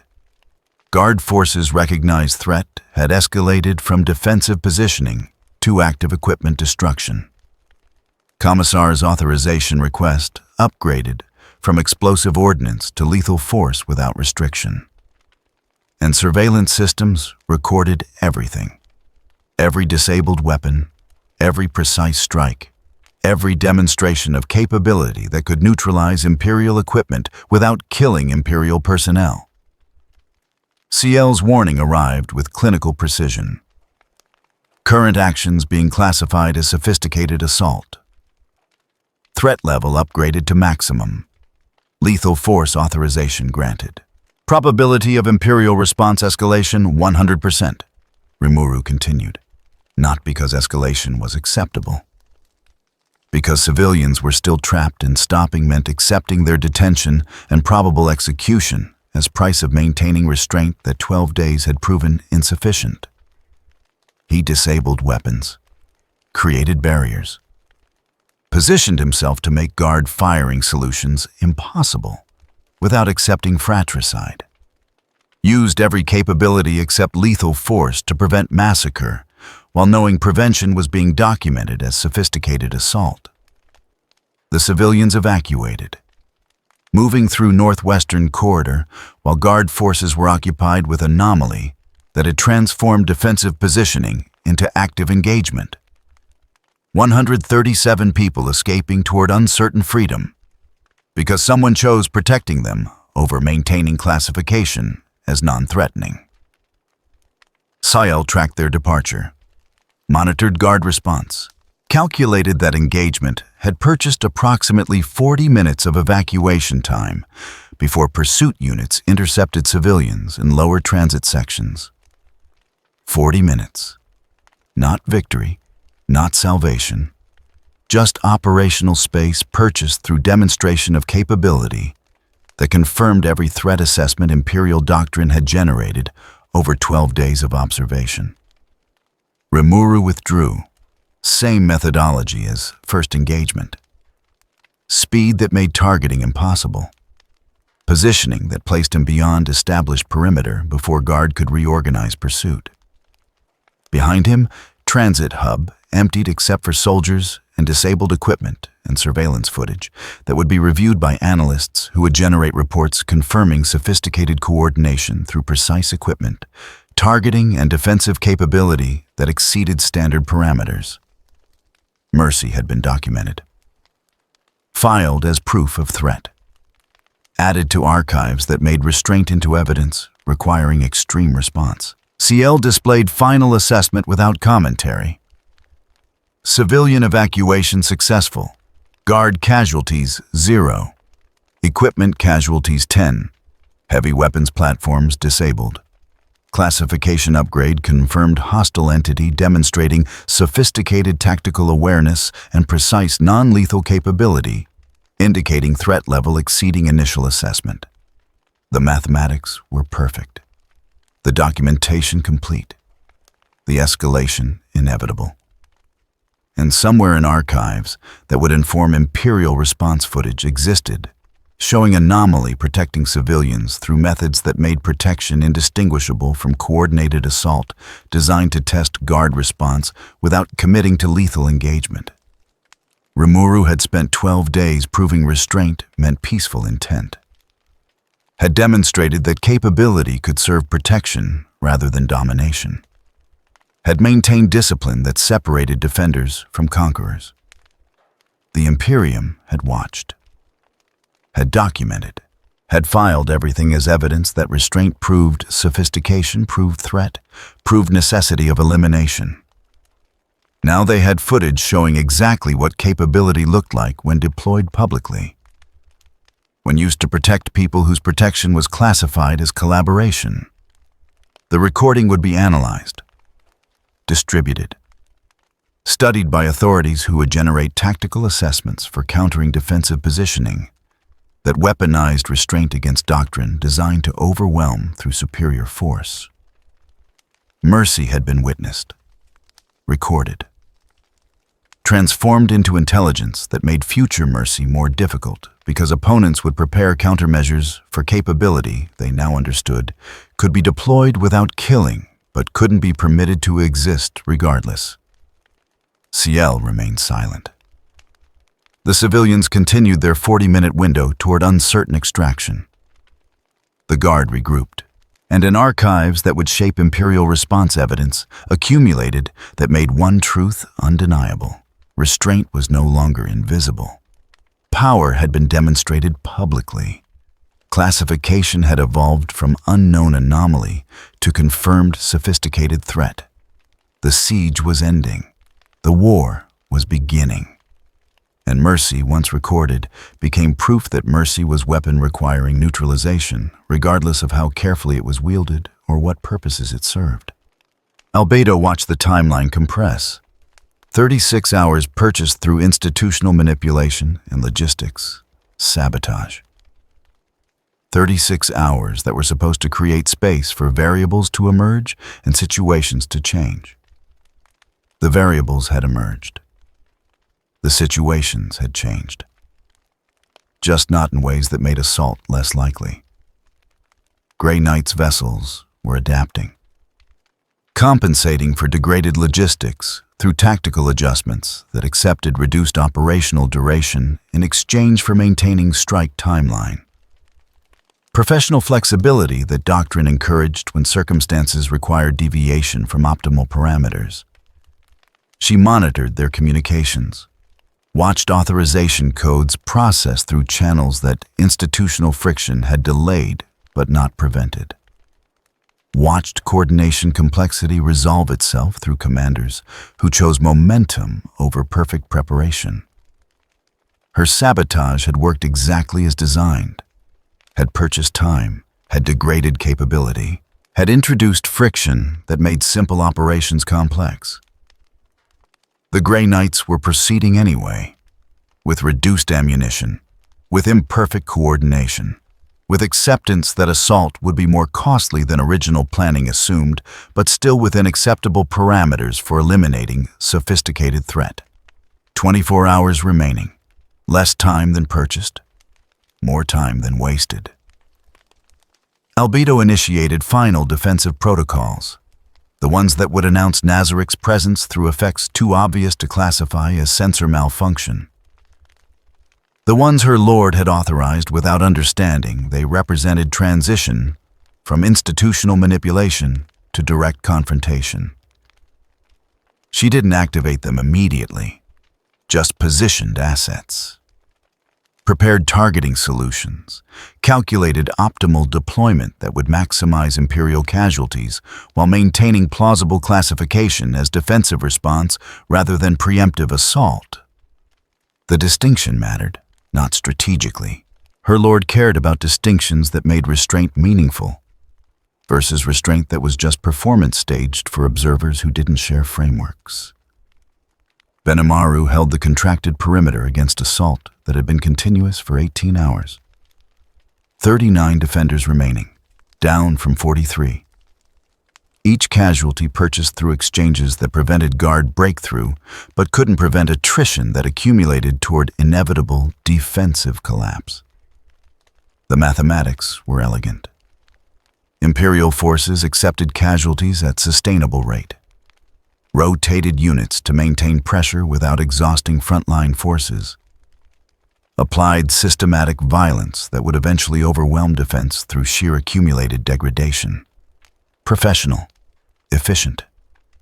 Exactly the methodical approach that made Imperial military effective, despite individual soldiers being unremarkable. Cheyenne appeared beside him during brief pause between assault waves. Her expression carried report that words would only make worse. "Perimeter won't hold another 12 hours, she said quietly. Benimaru knew, had known since withdrawing from outer districts, had understood that contracting defense bought time measured in hours rather than salvation measured in survival. "Rimuru?" he asked. "No contact. Last confirmed position was Harrow Deep Sub-Hive 14 hours ago." 14 hours. Long enough to return if return was possible. Long enough to suggest return wasn't option or wasn't priority or wasn't achievable through circumstances neither Benimaru nor Cheyenne could affect from siege perimeter that was contracting regardless of external variables. "Continue current posture," Benimaru ordered. "No lethal force except against direct assault on civilian positions. Maintain restraint protocols." Cheyenne's hesitation spoke clearly. Restraint protocols had cost 4 defenders, would cost more before collapse arrived. Maintaining them meant accepting casualties that could be prevented through escalation that confirmed threat assessment. "Rimuru's orders," Benimaru continued. "Not because orders made tactical sense, because orders represented principle that separated protection from just prolonged violence with better justification." Another assault wave formed. Benimaru positioned himself at critical junction. Watched guard forces coordinate with professional competence that assumed resistance would be overcome through superior numbers properly applied. He met them with flame. Not killing fire, just barrier that stopped infantry advance without requiring lethal force. Just heat that made assault costly without making it into massacre that would validate Imperial threat classification. The guard adapted. Probed for gaps. Found them. Penetrated into Sector 9 before defenders counterattacked with precision that pushed them back but cost another casualty. 38 defenders remaining. 12 hours projected until defensive collapse. Albedo tracked parallel timelines. Gray nights, 24 hours until assault commenced. Benimaru's perimeter, 12 hours until defensive collapse. Her lord's institutional manipulation ongoing, but insufficient to prevent either timeline from reaching conclusion. The variables weren't emerging fast enough. The situations weren't changing toward outcomes that made direct confrontation avoidable.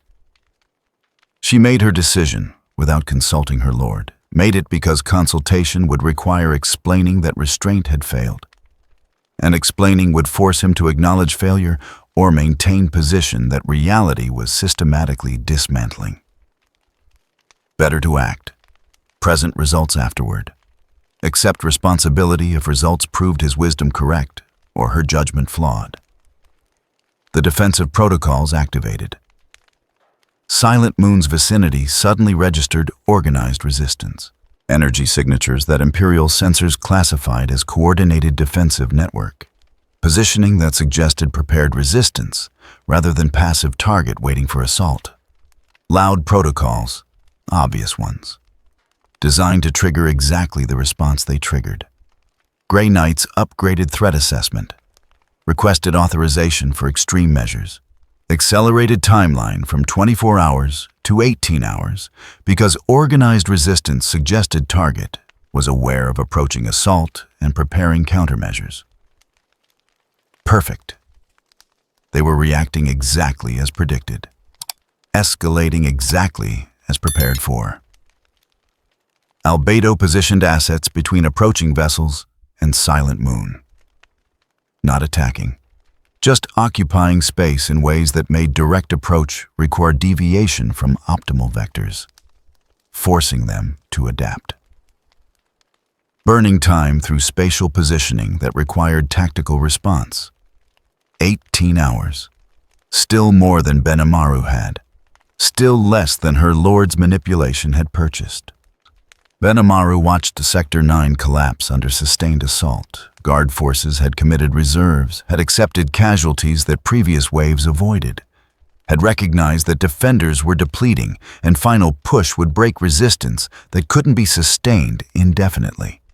38 defenders became 35, an exchange that stopped breakthrough, but couldn't stop next assault wave that was already forming with fresh units rotated into frontline positions. 10 hours until defensive collapse. Maybe less if Guard continued accepting casualties at current rate. Cheyenne coordinated evacuation of Sector 9's remaining civilians, moved them deeper into contracted perimeter, established new defensive line that was shorter and more concentrated and paradoxically harder to hold because Guard could focus force more effectively. "We're running out of perimeter," she observed. Benimaru didn't respond. The observation was accurate. The implications obvious. The solution non-existent unless Rimuru returned or defenders abandoned restraint that made defense meaningful versus just extended violence. Another assault wave. Benimaru met them at new defensive line.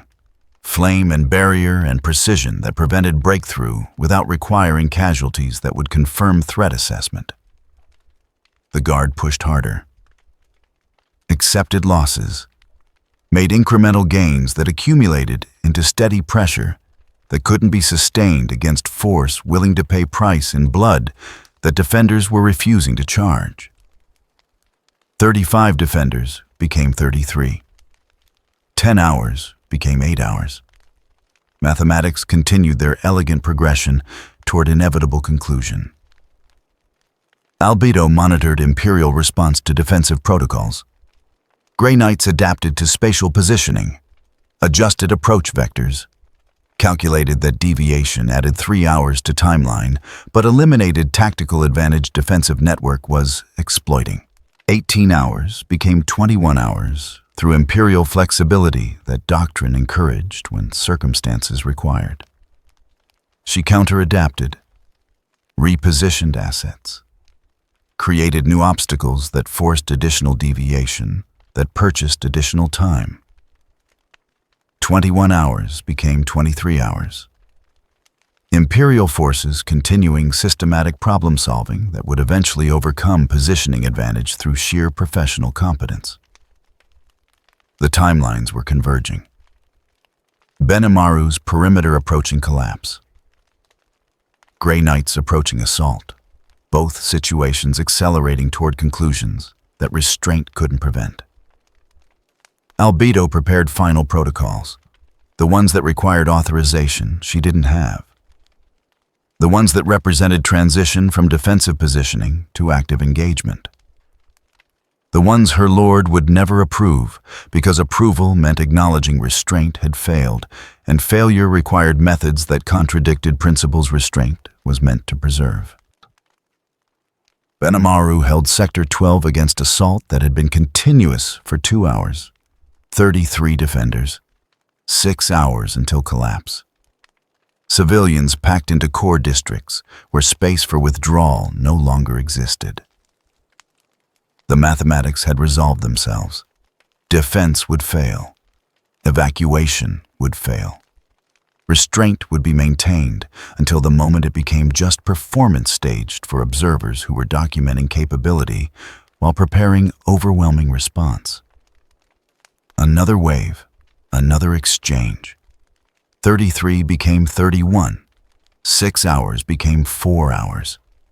Cheyenne didn't ask for revised orders, didn't question restraint protocols, just executed defensive doctrine that was systematically failing because opponents were willing to accept costs. Defenders were refusing to charge. And somewhere in void, above Rimuru, remained absent from equation that couldn't solve itself through variables that hadn't appeared in timeline. That was expiring faster than hope suggested was possible. Two fronts. Two subordinates, two timelines converging toward conclusions their lord's restraint couldn't prevent. Albedo watched Grey Knight's approach, watched timeline compress despite every delay she'd introduced, watched institutional manipulation prove insufficient against force that accepted degraded capability as acceptable price for maintaining momentum.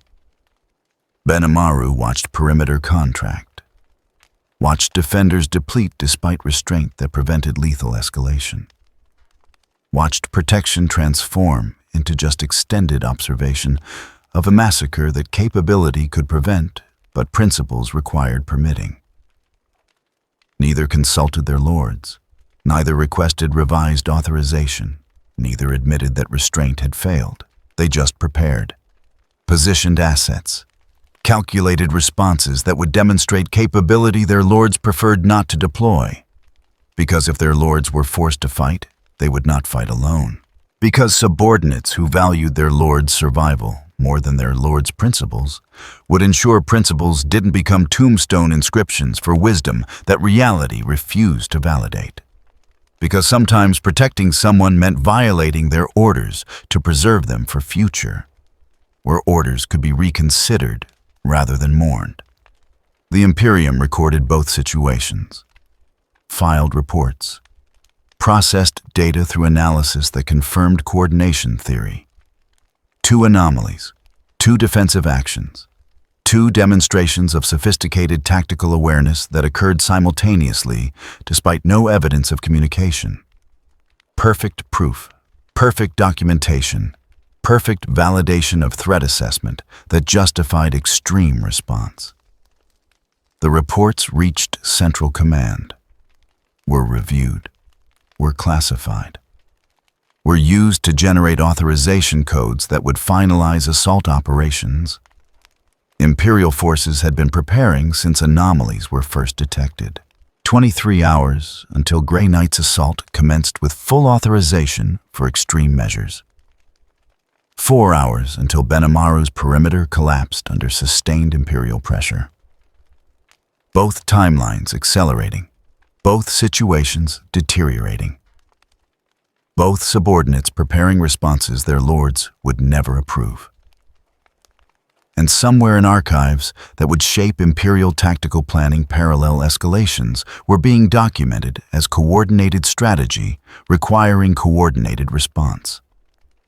The proof was undeniable, the conclusion foregone, the assault inevitable. All that remained was determining which timeline would conclude first and whether conclusions would be sequential or simultaneous. The Imperium prepared for both possibilities. Albedo and Benimaru did the same. They came from the upper hive with discipline that announced elite forces before visual identification confirmed it. Rimuru had been moving toward the sanctuary when CL's alert arrived. Grey Knight's deployment detected. 6 squads, 48 warriors equipped for supernatural threat elimination. Estimated intercept with current trajectory, 4 minutes. He didn't change course. Changing meant abandoning civilians who were still evacuating through routes that guard forces hadn't completely sealed. Changing meant accepting that survival required prioritizing self-preservation over people who depended on protection. The breach zone was Industrial Sector 32, wide corridors designed for heavy machinery transport. High ceilings that accommodated industrial equipment. Open space that made defensive positioning difficult and tactical movement obvious. Terrible ground for defending. Perfect ground for overwhelming force to eliminate targets that couldn't use terrain advantage. CL displayed tactical assessment without commentary. Probability of avoiding engagement 0. Probability of non-violent resolution declining toward statistical insignificance. Recommend preparation for combat against forces specifically equipped to harm supernatural entities. Rimuru could sense them approaching, not through sight.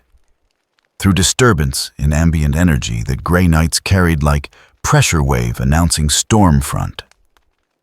Power armor that registered as void in normal sensory spectrum.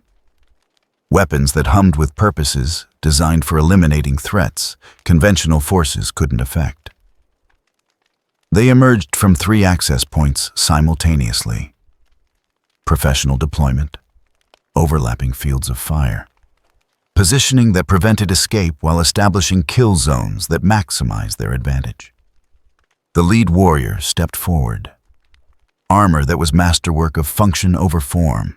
Weapons that looked like they'd been blessed by authorities who believed blessing made killing holy. Presence that announced certainty about righteousness in ways that made certainty feel like threat. Anomalous entity. The voice came through vox amplification that stripped emotion and left pure pronouncement. By authority of the Holy Ordos, you are classified as extreme threat requiring immediate termination. Submit to the Emperor's judgment. Rimuru raised both hands slowly. Universal gesture that meant nothing to forces whose doctrine didn't recognize surrender as option when dealing with supernatural threats. I'm not here to fight, he said. I'm protecting civilians. If you're here to eliminate threats, help me evacuate them, instead of... The Grey Knight interrupted, with gesture that was simultaneously dismissal and targeting confirmation. Your actions have been documented. Defensive capability demonstrated. Imperial forces engaged. Equipment destroyed. Classification is absolute. Termination proceeds. The squad opened fire. Not suppression fire, not warning shots. Coordinated barrage from weapons designed to harm entities that conventional arms couldn't affect. Storm bolters that fired blessed rounds. Cannons that channeled psychic energy into destructive beams. Force weapons that could strike at consciousness as easily as flesh. CL's response was immediate. Multi-layer barrier deployment. Energy dissipation protocols active. Analyzing weapon signatures for optimal countermeasures. The barrier held. Barely. These weren't standard Imperial weapons. Were designed specifically for combating supernatural threats. Each impact tested barrier integrity in ways that required active compensation and energy expenditure that couldn't be sustained indefinitely. The Grey Knights adapted instantly. Stopped firing. Shifted to melee engagement with coordination that suggested centuries of training against opponents who could deflect ranged attacks. They moved with speed that power armor shouldn't permit. Closed distance before Rimuru could reposition. Force weapons struck barrier with impacts that felt like reality itself was taking sides in engagement. Rimuru didn't counterattack. Maintained defensive posture. Used speed to create distance, refused to demonstrate offensive capability that would confirm every threat assessment Imperial doctrine had generated. The Grey Knights pursued. Professional. Relentless. Not showing frustration or adjustment to tactics that weren't working. Just systematic application of doctrine designed for overwhelming supernatural threats through combined arms and coordinated assault.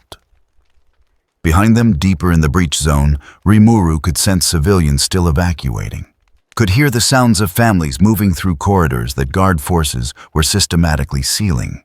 Could feel time compressing toward moment when defending position meant abandoning people, or abandoning restraint that made defense meaningful. A force weapon struck barrier with precision that suggested the wielder understood exactly how barriers worked and where stress points accumulated.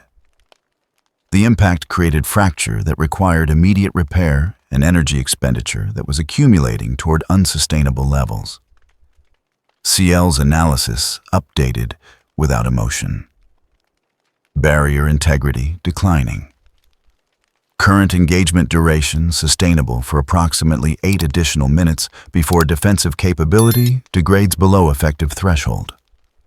Recommend tactical withdrawal or offensive countermeasures. 8 minutes. Civilians needed 12 minutes to clear evacuation routes. The calculation was simple. Stay and defend until barrier failed. Accept whatever came after failure, while knowing civilians had escaped. Or withdraw now and preserve capability, while accepting that withdrawal meant abandoning people to guard forces who were waiting for exactly that outcome. Rimuru chose neither option. He moved differently, not attacking, not defending position, just constant motion that made Grey Knights choose between maintaining formation or splitting to pursue target that refused to engage on terms their doctrine assumed. They chose maintaining formation, professional discipline that prioritized coordination over individual pursuit. Exactly the response CL had calculated would provide maximum defensive duration with minimum offensive escalation. The engagement transformed into chase through industrial corridors. Grey Knights pursuing with methodical efficiency. Rimuru maintaining distance without increasing it. Both forces locked into pattern that preserved civilians' evacuation window while preventing direct confrontation that would force choice between restraint and survival. A second squad emerged from flanking position. Different deployment. These warriors carried weapons that registered as technologically distinct from standard Grey Knight's arsenal. Experimental equipment, prototype designs, methods being field-tested against supernatural threat that provided convenient validation target. The weapons fired. Not projectiles, not energy beams. Something that affected space itself, made distance negotiable.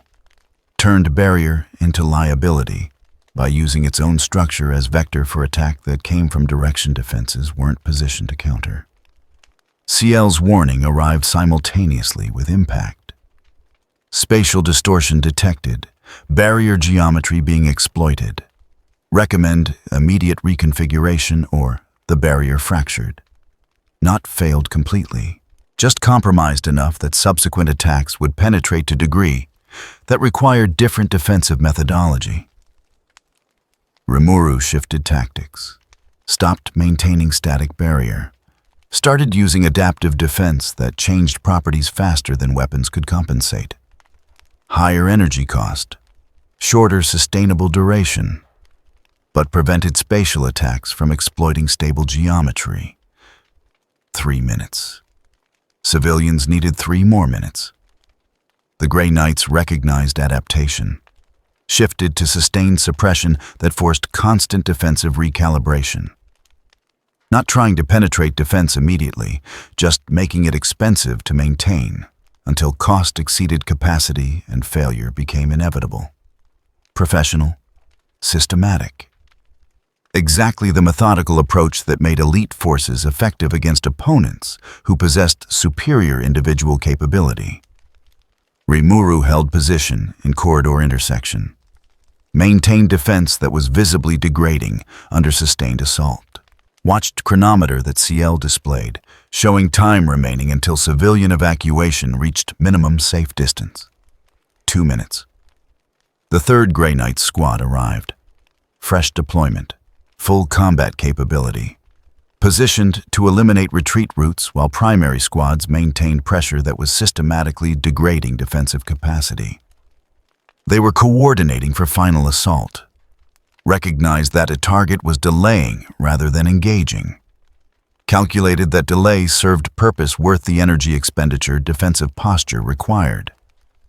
Were preparing to eliminate whatever that purpose was through overwhelming force applied simultaneously. 1 minute. CL confirmed civilian evacuation reached minimum safe distance.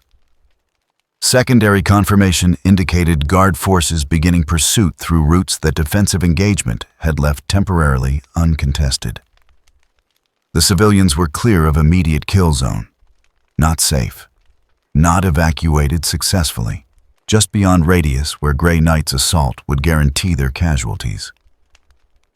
Rimuru withdrew, not retreating, not fleeing, just terminated defensive engagement and moved with speed that made pursuit impossible for forces whose coordination depended on formation that speed could overcome. The Grey Knights didn't pursue beyond tactical radius, stopped at perimeter, regrouped, began processing engagement through analysis that would generate reports confirming sophisticated threat assessment through defensive capability that had withstood concentrated assault from elite forces. Rimuru emerged into different sector, checked CL's tracking of civilian evacuation, found them scattered across multiple corridors with guard forces closing from 3 directions. The defense had bought them minutes. The pursuit would cost them hours. The outcome remained unchanged, except for documentation that would inform next engagement when Imperial forces returned with methods specifically designed to counter adaptive defense that Grey Knight's assault had forced into visibility. CL displayed final assessment. Engagement duration, 11 minutes 47 seconds. Grey Knight's casualties, 0. Defensive capability demonstrated extensive documentation across multiple Imperial observation systems. Classification upgrade inevitable. Probability of increased Imperial response absolute. The mathematics were precise. The documentation complete. The escalation guaranteed. Rimuru had maintained restraint, had refused to kill, had demonstrated that capability could serve defense without requiring lethal force. The Grey Knights had witnessed sophisticated threat that withstood concentrated assault from forces designed for supernatural elimination, had documented defensive adaptation that suggested tactical awareness exceeding standard parameters, had confirmed through direct engagement that restraint wasn't weakness, but controlled deployment of capability that was being deliberately limited, which made the entity more dangerous, not less. Because limited capability implied larger capability being held in reserve. Because tactical awareness suggested planning that extended beyond immediate survival. Because restraint that withstood extreme pressure indicated discipline that made threat more sophisticated rather than less hostile. The reports would be filed, the analysis distributed, the response upgraded to levels that assumed previous force was insufficient, and future engagement required overwhelming power applied without warning or negotiation. Rimuru had chosen defending civilians over maintaining classification as non-threatening, had demonstrated exactly what capability looked like when deployed publicly against elite forces. The Grey Knights returned to command vessels that would process engagement data and generate tactical assessments for countering defensive methodology they'd observed. And somewhere in archives that would shape Imperial strategic planning, 11 minutes 47 seconds of combat footage existed, showing anomaly withstanding assault from forces designed for supernatural elimination. Restraint had been maintained. Civilians had escaped immediate danger. No Imperial casualties had occurred despite extended engagement. The Imperium would review documentation and reach single conclusion. Threat was confirmed. Capability was extensive. Restraint was tactical decision indicating sophisticated awareness. And next engagement would commence with understanding that overwhelming force was minimum acceptable response for eliminating threat that could withstand Grey Knight's assault without demonstrating offensive capability that might exist in reserve. The first direct clash had concluded. The real war was just beginning. The casualty reports arrived in sequence, chronological, systematic. Each one documenting failure that accumulated toward conclusion Lyra had been dreading since the Ash warrant was signed. She stood in Pax Veritatis' command sanctum, watching tactical displays update in real time. Watching containment operations that were supposed to demonstrate Imperial superiority transform into demonstrations of something else entirely. The first report came from Guard Command. Assault on Sanctuary of Ash perimeter repelled. Casualties 73 killed, 147 wounded. Defensive forces estimated at 31 combatants, utilizing supernatural capability exceeding standard threat parameters. Request authorization for heavy armor deployment and air support. 73 dead, against 31 defenders. The mathematics suggested either guard incompetence or defensive capability that made numerical advantage irrelevant. Lyra knew which explanation would appear in official documentation. The guards weren't incompetent. Were executing doctrine exactly as trained. The defenders were simply operating at level doctrine hadn't anticipated. The second report followed 6 minutes later. Grey Knight's engagement in Mid-Hive Sector 32. Target demonstrated adaptive defensive capability, withstanding concentrated assault from elite forces. Duration 11 minutes 47 seconds. Grey Knight's casualties 0. Target casualties 0. Target withdrew after achieving unknown objective. Classification upgrade recommended. 0 casualties. Both sides.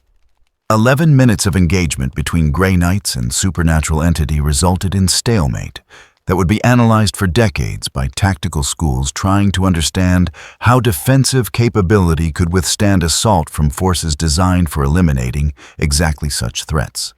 The third report was worse. Logistics convoys experiencing systematic failures across sector. 6 transports delayed. 4 experiencing equipment malfunctions. 3 reporting communications difficulties. 2 requesting technical support for navigational anomalies. Pattern suggests coordinated sabotage rather than random equipment degradation. Lyra tracked the pattern.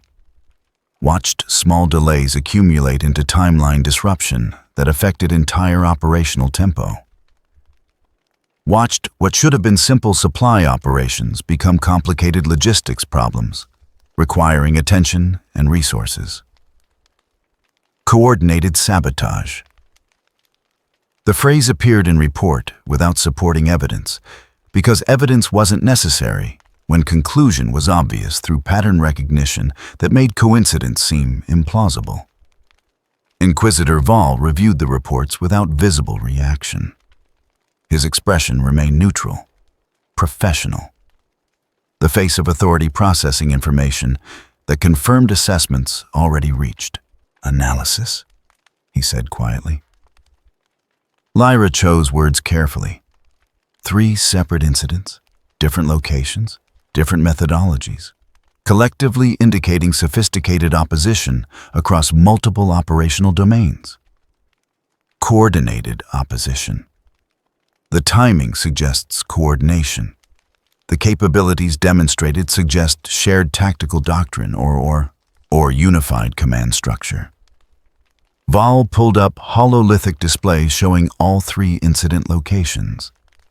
Sanctuary perimeter, Mid-Hive sector, logistics corridors, 3 simultaneous operations that individually appear defensive, but collectively demonstrate systematic resistance to Imperial authority. The logic was circular. Perfect, unfalsifiable. 3 separate defensive actions occurring simultaneously proved coordination, because simultaneous defensive actions were too unlikely to be coincidental. Lyra had flagged 17 separate inconsistencies in the coordination hypothesis. had submitted analysis questioning whether parallel defensive responses indicated shared command versus parallel assessment that Imperial forces were attacking. The analysis had been noted, filed, categorized as evidence of how sophisticated the coordination was, that it could create appearance of independence while executing unified strategy. Ooal activated command channels. All units upgrade threat assessment to maximum. Authorization granted for extreme measures. Grey Knights proceed with orbital bombardment of Silent Moon on my mark. Guard command, commit all available forces to sanctuary assault. Accept casualties as necessary. Logistics implement emergency resupply protocols. This operation completes within 18 hours, regardless of cost. 18 hours. The timeline had compressed from days to hours. From methodical containment to desperate assault that accepted costs previously classified as unacceptable. The fourth report arrived before Lyra could process the third. Imperial Guard forces pursuing civilian evacuation convoy encountered secondary defensive position. Engagement duration, 4 minutes. Casualties, 21 killed, 38 wounded. Civilians successfully evacuated beyond immediate pursuit radius. Defensive forces withdrew without accepting engagement beyond minimum necessary to cover retreat. 21 more dead. Pursuing unarmed civilians, encountering defenders who killed exactly enough to permit evacuation and no more. Minimum necessary force. Exactly the kind of restrained violence that made threats more dangerous because restraint implied capability being deliberately limited. Ooal studied the latest report with expression that might have been satisfaction if Lyra didn't know him better. They protect civilians, demonstrate precise force application, withdraw rather than pursue tactical advantage. Every action confirms sophisticated threat awareness. Every action could also indicate entities genuinely trying to avoid escalation, Lyra said quietly. No. Ooal's interruption was gentle, patient. The tone used when explaining doctrine to subordinates who hadn't yet understood. Entities trying to avoid escalation submit to Imperial authority, request investigation, cooperate with containment. These entities resist. Withdraw strategically, protect assets we classify as evidence. Every defensive action is attack on Imperial sovereignty, dressed in restraint that makes sovereignty violations seem reasonable. The logic was immaculate, the conclusion predetermined.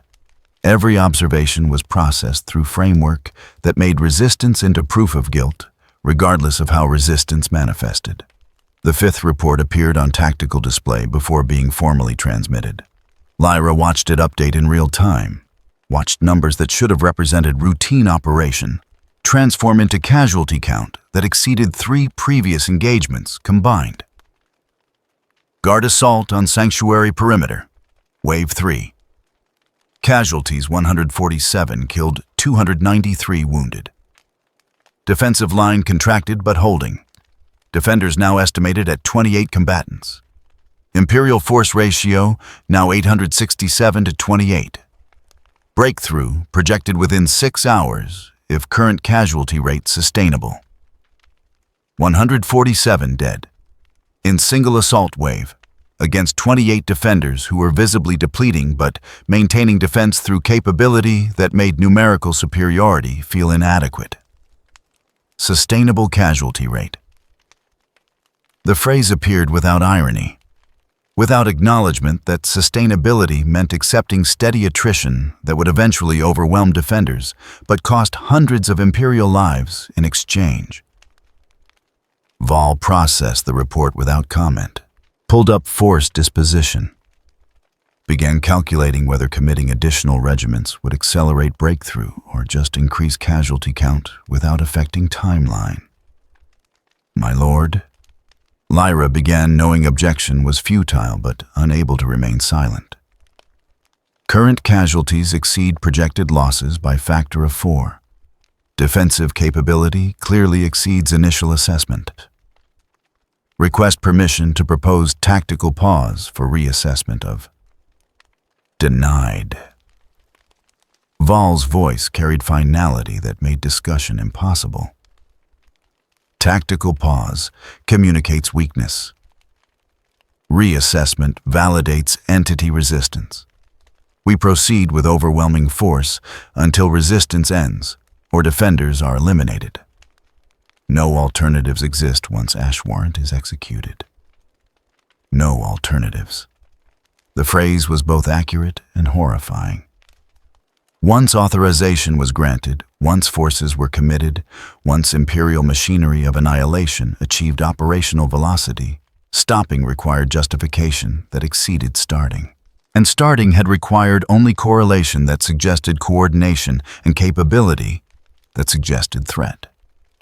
The sixth report arrived. The one Lyra had been dreading since logistics sabotage was first detected. Silent Moon defensive network activated. Energy signatures detected indicating organized resistance. Fortifications exceed ground assault parameters. Grey Knights recommend immediate orbital bombardment before target achieves additional defensive preparation. The timeline compressed again, from 18 hours to immediate. From methodical assault to emergency authorization that made careful irrelevant. Val stood from command throne. Moved to tactical display showing Silent Moon. Showing energy signatures that indicated someone had decided passive defense was insufficient and active resistance was necessary. Bombardment authorization granted. His voice carried across command channels. Grey Knights commence orbital strike. Priority targets detected energy concentrations. Secondary targets, structural integrity points. Objective complete surface sterilization within 2 hours. 2 hours. From investigation to execution. From unknown entities to confirmed threats to orbital bombardment that would eliminate questions through eliminating everything that might provide answers. Lyra watched authorization codes process. Watched weapon systems activate. Watched Grey Knight's vessels position for firing solutions that would reduce Silent Moon's surface to molten debris. She had joined Inquisition believing investigations served truth. That evidence guided action. That Imperial justice was harsh but systematic in ways that made harshness serve protection, rather than just violence with bureaucratic justification. 12 days had taught her different lesson. Investigation existed to validate conclusions. Evidence was selected to support predetermined outcomes. Justice was whatever served institutional survival against threats too complex to understand and too expensive to investigate properly.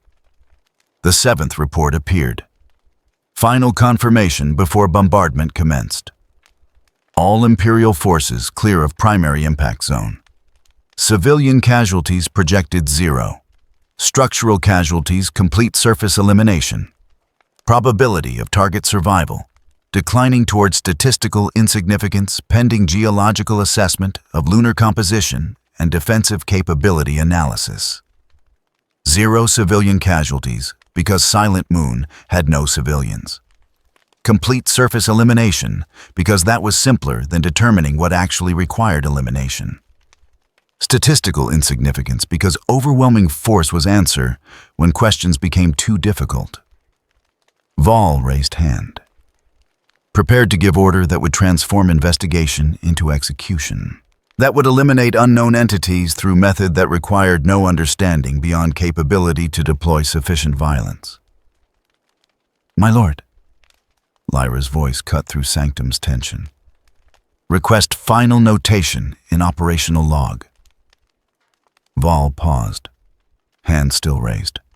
Expression neutral. Proceed. Entities demonstrated restraint across multiple engagements. Casualties inflicted minimum necessary to achieve defensive objectives.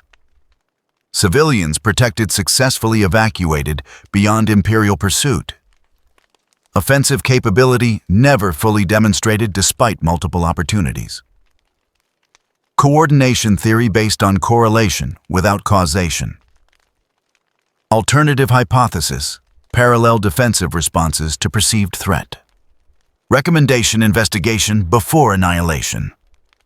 Silence held for 3 seconds. Val's expression didn't change, didn't acknowledge, didn't reject. Notation recorded. His hand lowered fractionally. Alternative hypothesis considered and deemed insufficient to justify operational pause. Investigation was conducted. 12 days. Multiple observations, extensive documentation. Conclusion reached through systematic methodology. Execution proceeds. His hand rose again, reached toward authorization control, and Lyra understood what she'd suspected since Ash's warrant was signed. Investigation had concluded before it began. Evidence was gathered to justify decision already made. The 12 days weren't methodology. Were performance staged for bureaucratic review that would occur after everyone involved was dead or reassigned. Execute bombardment, Val commanded. The weapons fired. Not visible from Pax Veritatis. Just data streams showing energy release and trajectory calculations and impact projections that turned Silent Moon's surface into mathematical abstraction, where existence became negotiable through sufficient violence. Containment had failed. Every operation, every engagement, every methodology designed to demonstrate Imperial superiority had demonstrated only that superiority required accepting costs doctrine claimed were unacceptable. 73 dead pursuing Sanctuary perimeter. 147 dead in Wave 3 assault. 21 dead pursuing unarmed civilians. Hundreds more wounded. Logistics degraded. Timeline compressed. Authorization escalated to orbital bombardment. All to eliminate threats that had demonstrated nothing except refusal to submit to authority, that classified submission as only acceptable evidence of non-hostility. Lyra watched tactical displays, watched bombardment proceed, watched containment transform into annihilation, because containment required cooperation, and cooperation wasn't forthcoming from entities operating outside frameworks that made cooperation recognizable. The investigation was over. The execution had begun, and somewhere in machinery of imperial justice, systematic methodology continued processing correlation into causation, while documentation accumulated that would justify everything to authorities who reviewed warrants without meeting people they condemned. The bombardment arrived without ceremony. Ainz watched through observation systems as orbital weapons discharged towards Silent Moon's surface. Not visible as beams, just mathematical certainty transforming into kinetic reality. Energy that would reduce stone to vapor and vapor to plasma in sequence, too fast for conventional perception to track. The defensive arrays activated automatically. Protocols Albedo had prepared. Countermeasures designed for exactly this contingency. Barriers that intercepted energy before impact. Spatial distortions that redirected kinetic force toward empty void rather than populated structures. The surface survived. Scarred, damaged, but intact in ways that made Imperial calculations about complete surface sterilization transform into estimates requiring revision. Albedo appeared beside him, wings folded, expression neutral except for satisfaction, visible only to those who knew her well enough to recognize when absence of concern indicated presence of preparation. Defensive protocols holding, she reported. Current bombardment intensity sustainable for approximately 4 hours before barrier degradation requires reconfiguration. Imperial forces will escalate before degradation becomes critical. 4 hours. Not victory. Not even delay that mattered strategically. Just operational space that confirmed what Ainz had suspected since institutional manipulation purchased first timeline extension. The Imperium's overwhelming force, was overwhelming against conventional targets. Against prepared defenses utilizing capabilities they couldn't properly classify, overwhelming became merely superior, and superior could be endured. Casualties? He asked. 0. All personnel secured in reinforced sections. Surface structures are expendable. Core facilities remain protected. Ainz processed this. Watched another bombardment wave impact barriers. Watched energy dissipate according to principles the Imperium's doctrine didn't account for, because doctrine assumed supernatural threats would be eliminated before preparation became relevant factor. They had assumed wrong. Not through Imperial failure, through Ainz's understanding that preparation mattered more than capability when opponents possessed overwhelming advantage in raw force. But preparation only delayed, didn't prevent. Each bombardment wave tested defenses, each test gathered data. Eventually, Imperial forces would adapt with methods specifically designed to counter defensive protocols they were currently observing. The other anomaly, Ainz said. Status. Albedo pulled up tactical display. Last confirmed position, mid-hive sector 19, moving toward lower sections. Imperial forces pursuing but unable to establish engagement. Target demonstrates mobility that makes containment through conventional pursuit ineffective. Moving toward lower sections. Toward underhive. Toward areas where Nazarik's monitoring network maintained observation coverage despite Imperial surveillance. Toward Silent Moon's general direction, even if route was indirect. Probability assessment, Ainz ordered. That target is approaching this location intentionally, 73%. That approach indicates hostile intent, insufficient data. That encounter is inevitable within current operational timeline, 91%. 91%. The variable he couldn't control was becoming constant he would need to address. The entity he'd been avoiding engagement with was being forced toward confrontation through Imperial pressure that made avoidance tactically impossible. Ainz made his calculation. The one he'd been delaying since recognizing parallel defensive actions would be interpreted as coordination requiring mutual response. Prepare contact protocols, he said. Non-hostile initial posture. Verification of mutual threat assessment. Proposition of tactical coordination if entity demonstrates willingness to communicate.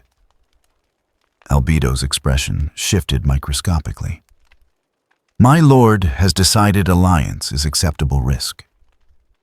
I have decided that fighting the Imperium, while also fighting unknown entity with comparable defensive capability, is unacceptable risk. If the entity can be negotiated with negotiation costs less than simultaneous conflict.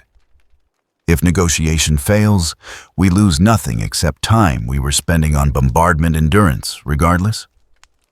The logic was sound. The execution would be complicated.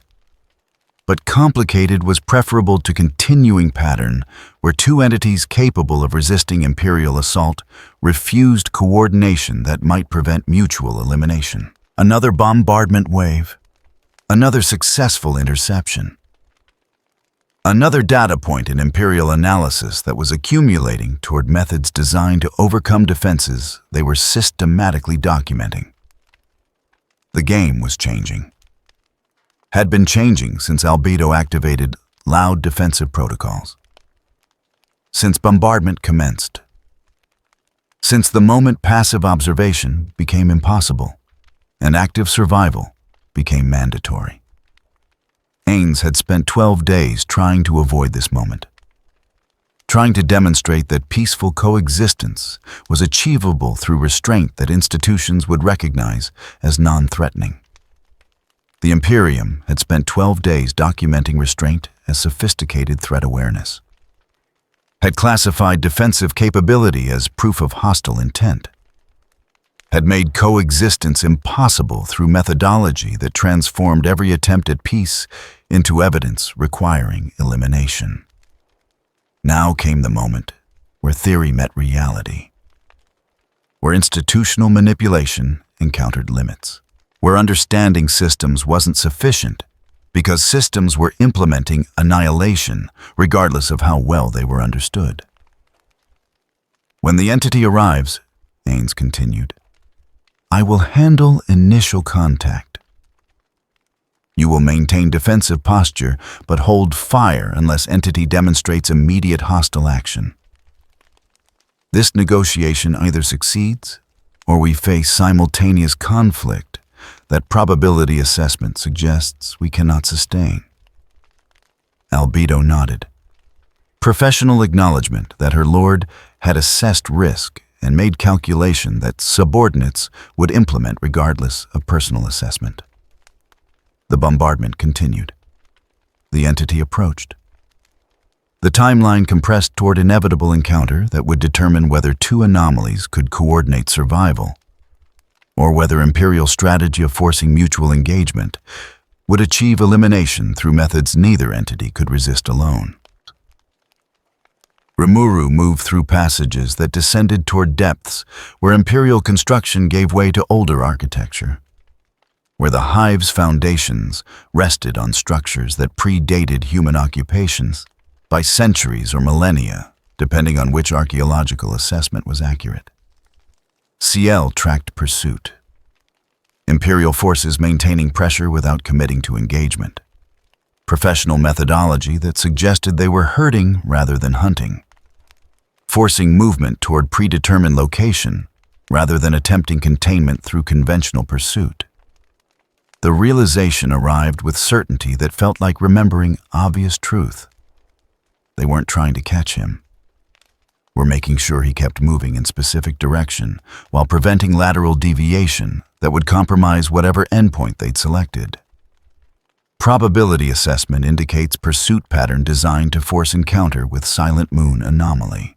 Imperial forces coordinating to create engagement between entities they classify as coordinated threats. Methodology suggests expectation that mutual combat will eliminate one or both targets. Elegant strategy. Force entities to fight each other. Document result. Deploy appropriate countermeasures against survivor.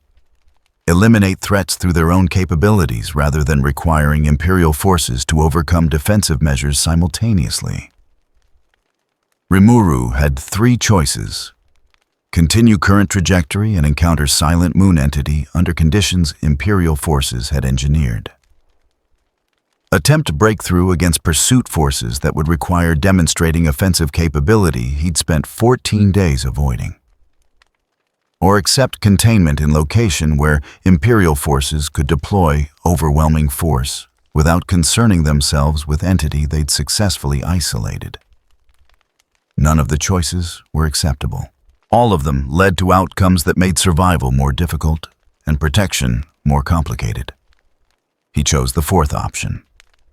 The one CL calculated had lowest probability of success but highest potential value if achieved. Change trajectory. Move towards Silent Moon directly instead of being herded toward encounter. Arrive on his terms rather than Imperial timeline.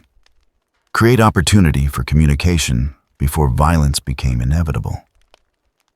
The passage opened into chamber that felt older than surrounding infrastructure.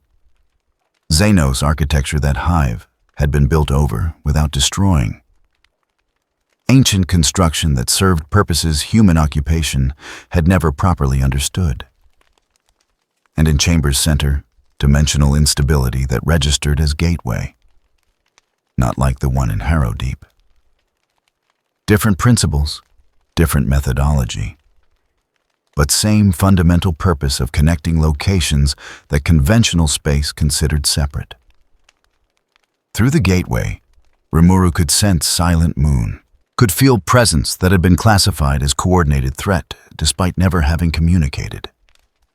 Could recognize entity that Imperial doctrine had made into enemy through methodology that transformed parallel survival into proof of alliance. CL's analysis was immediate. Gateway appears stable. Dimensional translation possible. Risk assessment extreme. Probability of hostile reception on arrival cannot be calculated without additional data on Silent Moon entities' disposition and threat assessment. Extreme risk, unknown reception. Potential for encounter that ended with combat against entity possessing comparable defensive capability, or potential for communication. For verification that coordination theory was Imperial construction rather than actual alliance. For possibility that two entities facing mutual elimination might prefer mutual survival through cooperation that Imperial strategy was accidentally forcing into existence. Rimuru had spent 14 days demonstrating restraint, had maintained non-lethal posture despite multiple opportunities for eliminating threats through superior capability, had protected civilians while knowing protection confirmed threat assessment. The Silent Moon entity had done similar, had maintained defensive posture, had avoided escalation, had responded to Imperial pressure with methods that suggested preference for survival over domination. Parallel choices, parallel responses, parallel methodology that Imperial analysis classified as coordination, but might just be similar calculations reaching similar conclusions. Ciel awaited input. The gateway maintained stability. Imperial pursuit forces were minutes away from establishing containment that would make choice irrelevant. Rimuru made his decision, stepped toward gateway, initiated translation that would take him to Silent Moon's interior, where entity he'd never met was enduring bombardment from forces that classified both of them as threats requiring elimination. The transition was instantaneous, disorienting. Reality compressed into probability space, then expanded into different configuration that followed same physical laws but arranged them differently. He emerged in chamber that registered as command center. Defensive displays showing bombardment interception. Tactical analysis documenting Imperial assault patterns. Strategic assessment calculating endurance timeline before adaptation forced defensive reconfiguration. And standing before central display, reviewing data with attention that suggested deep familiarity with siege warfare, was the figure that matched descriptions Imperial surveillance had generated. Skeletal, robed, radiating presence that made existence feel negotiable around immediate vicinity. Not hostile presence, just absolute certainty that this entity commanded forces and resources that made authority manifest through simple existence rather than demonstration. The figure turned. Empty sockets that somehow conveyed attention. Posture that suggested neither surprise nor concern at unauthorized arrival in secured location. Silence held for 3 seconds. Both entities processing encounter that Imperial strategy had engineered, but neither had chosen. Then the skeletal figure spoke. Voice that carried no emotion, but possessed clarity that made emotion irrelevant. You are either very brave or very desperate to enter location currently under orbital bombardment. Rimuru chose honesty over diplomacy. Desperate. Imperial forces were herding me toward this location. I chose to arrive on my terms rather than theirs. Logical. The figure gestured toward tactical display. They hope we destroy each other.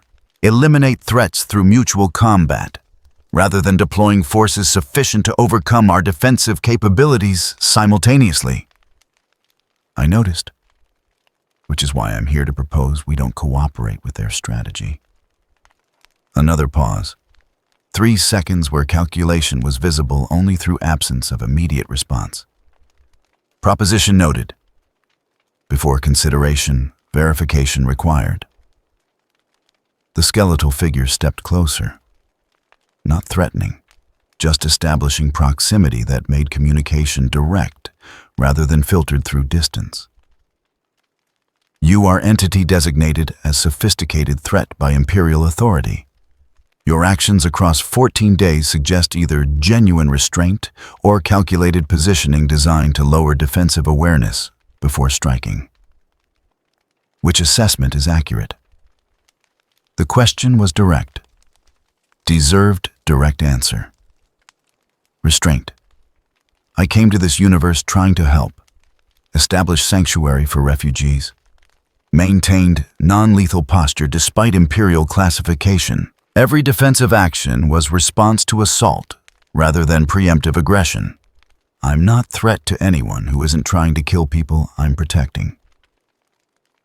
Verified. The response came without hesitation. I have observed your actions through monitoring network. Your pattern is consistent with defensive protection rather than sophisticated positioning. Imperial analysis is accurate about capability, incorrect about intent. Rimuru felt tension he hadn't recognized release slightly. You've been watching, observing, learning how this universe's institutions process threats. Your approach demonstrated methodologies I had not considered. Some successful, some generating exactly the classification you attempted to prevent. And your approach? Institutional manipulation, bureaucratic friction, survival through understanding systems well enough to exploit complexity without requiring direct confrontation. The skeletal figure gestured toward displays showing bombardment continuing despite defensive success, also generating classification I attempted to prevent. Two entities, two methodologies, two failures to achieve peaceful coexistence through different approaches to same problem. Imperial forces will escalate, Rimuru said. Current bombardment is preliminary. They'll adapt. Deploy methods specifically designed to overcome defenses they're currently documenting. Agreed. Defensive posture alone is insufficient. But offensive action confirms threat assessment that justifies unlimited escalation. We exist in tactical paradox where survival requires methods that make survival less achievable. CL's analysis appeared without prompt. Probability of successful individual survival against adapted Imperial response 23% for Rimuru, 18% for Silent Moon entity. Probability of successful coordinated defense 67%. Recommendation alliance formation. The mathematics were elegant. Survival probability tripled through coordination. But coordination was exactly what Imperial strategy anticipated. Exactly what would validate threat assessment and justify deployment of overwhelming force. Unless they expect us to fight each other or ally openly, Rimuru said slowly. What if we do neither? What if we coordinate without appearing coordinated? Defend without mutual acknowledgement. Let them continue believing we're separate threats, while ensuring our defensive actions don't interfere with each other. The skeletal figure's posture shifted microscopically. Plausible deniability through genuine independence that achieves coordination's benefit without coordination's classification risk. Elegant. Difficult to implement. Requires perfect trust between entities who have never communicated. Or requires mutual recognition that alternatives are worse. I'm not asking for alliance. I'm proposing we stop making Imperial strategy easier by allowing them to force engagement that serves their purposes. 3 seconds. Calculation. Assessment. Decision space where response would determine whether two entities facing elimination could coordinate survival without validating threat assessment that justified their elimination. Proposition accepted, the skeletal figure said. I am Ainz Ooal, and I believe we have mutual interest in surviving long enough to determine whether this universe permits coexistence or requires conquest. Rimuru extended hand. Human gesture that might mean nothing to undead entity, but represented intent clearly enough. Rimuru Tempest. And I'd prefer coexistence, but I'll settle for surviving long enough to try. The handshake was brief, professional. Acknowledgement between entities who weren't allies but weren't enemies despite Imperial classification. They were just two variables trying to solve same equation through methods that independently had failed, but together might achieve outcome neither could accomplish alone. The bombardment continued. Imperial forces prepared escalation. The timeline compressed. But timeline compression affected two entities who were no longer operating independently, even if independence was what they would claim to observers who assumed coordination required communication. They weren't trying to stop the war anymore. They were trying to choose where it would begin. And choosing together made that choice more achievable than either entity could manage separately.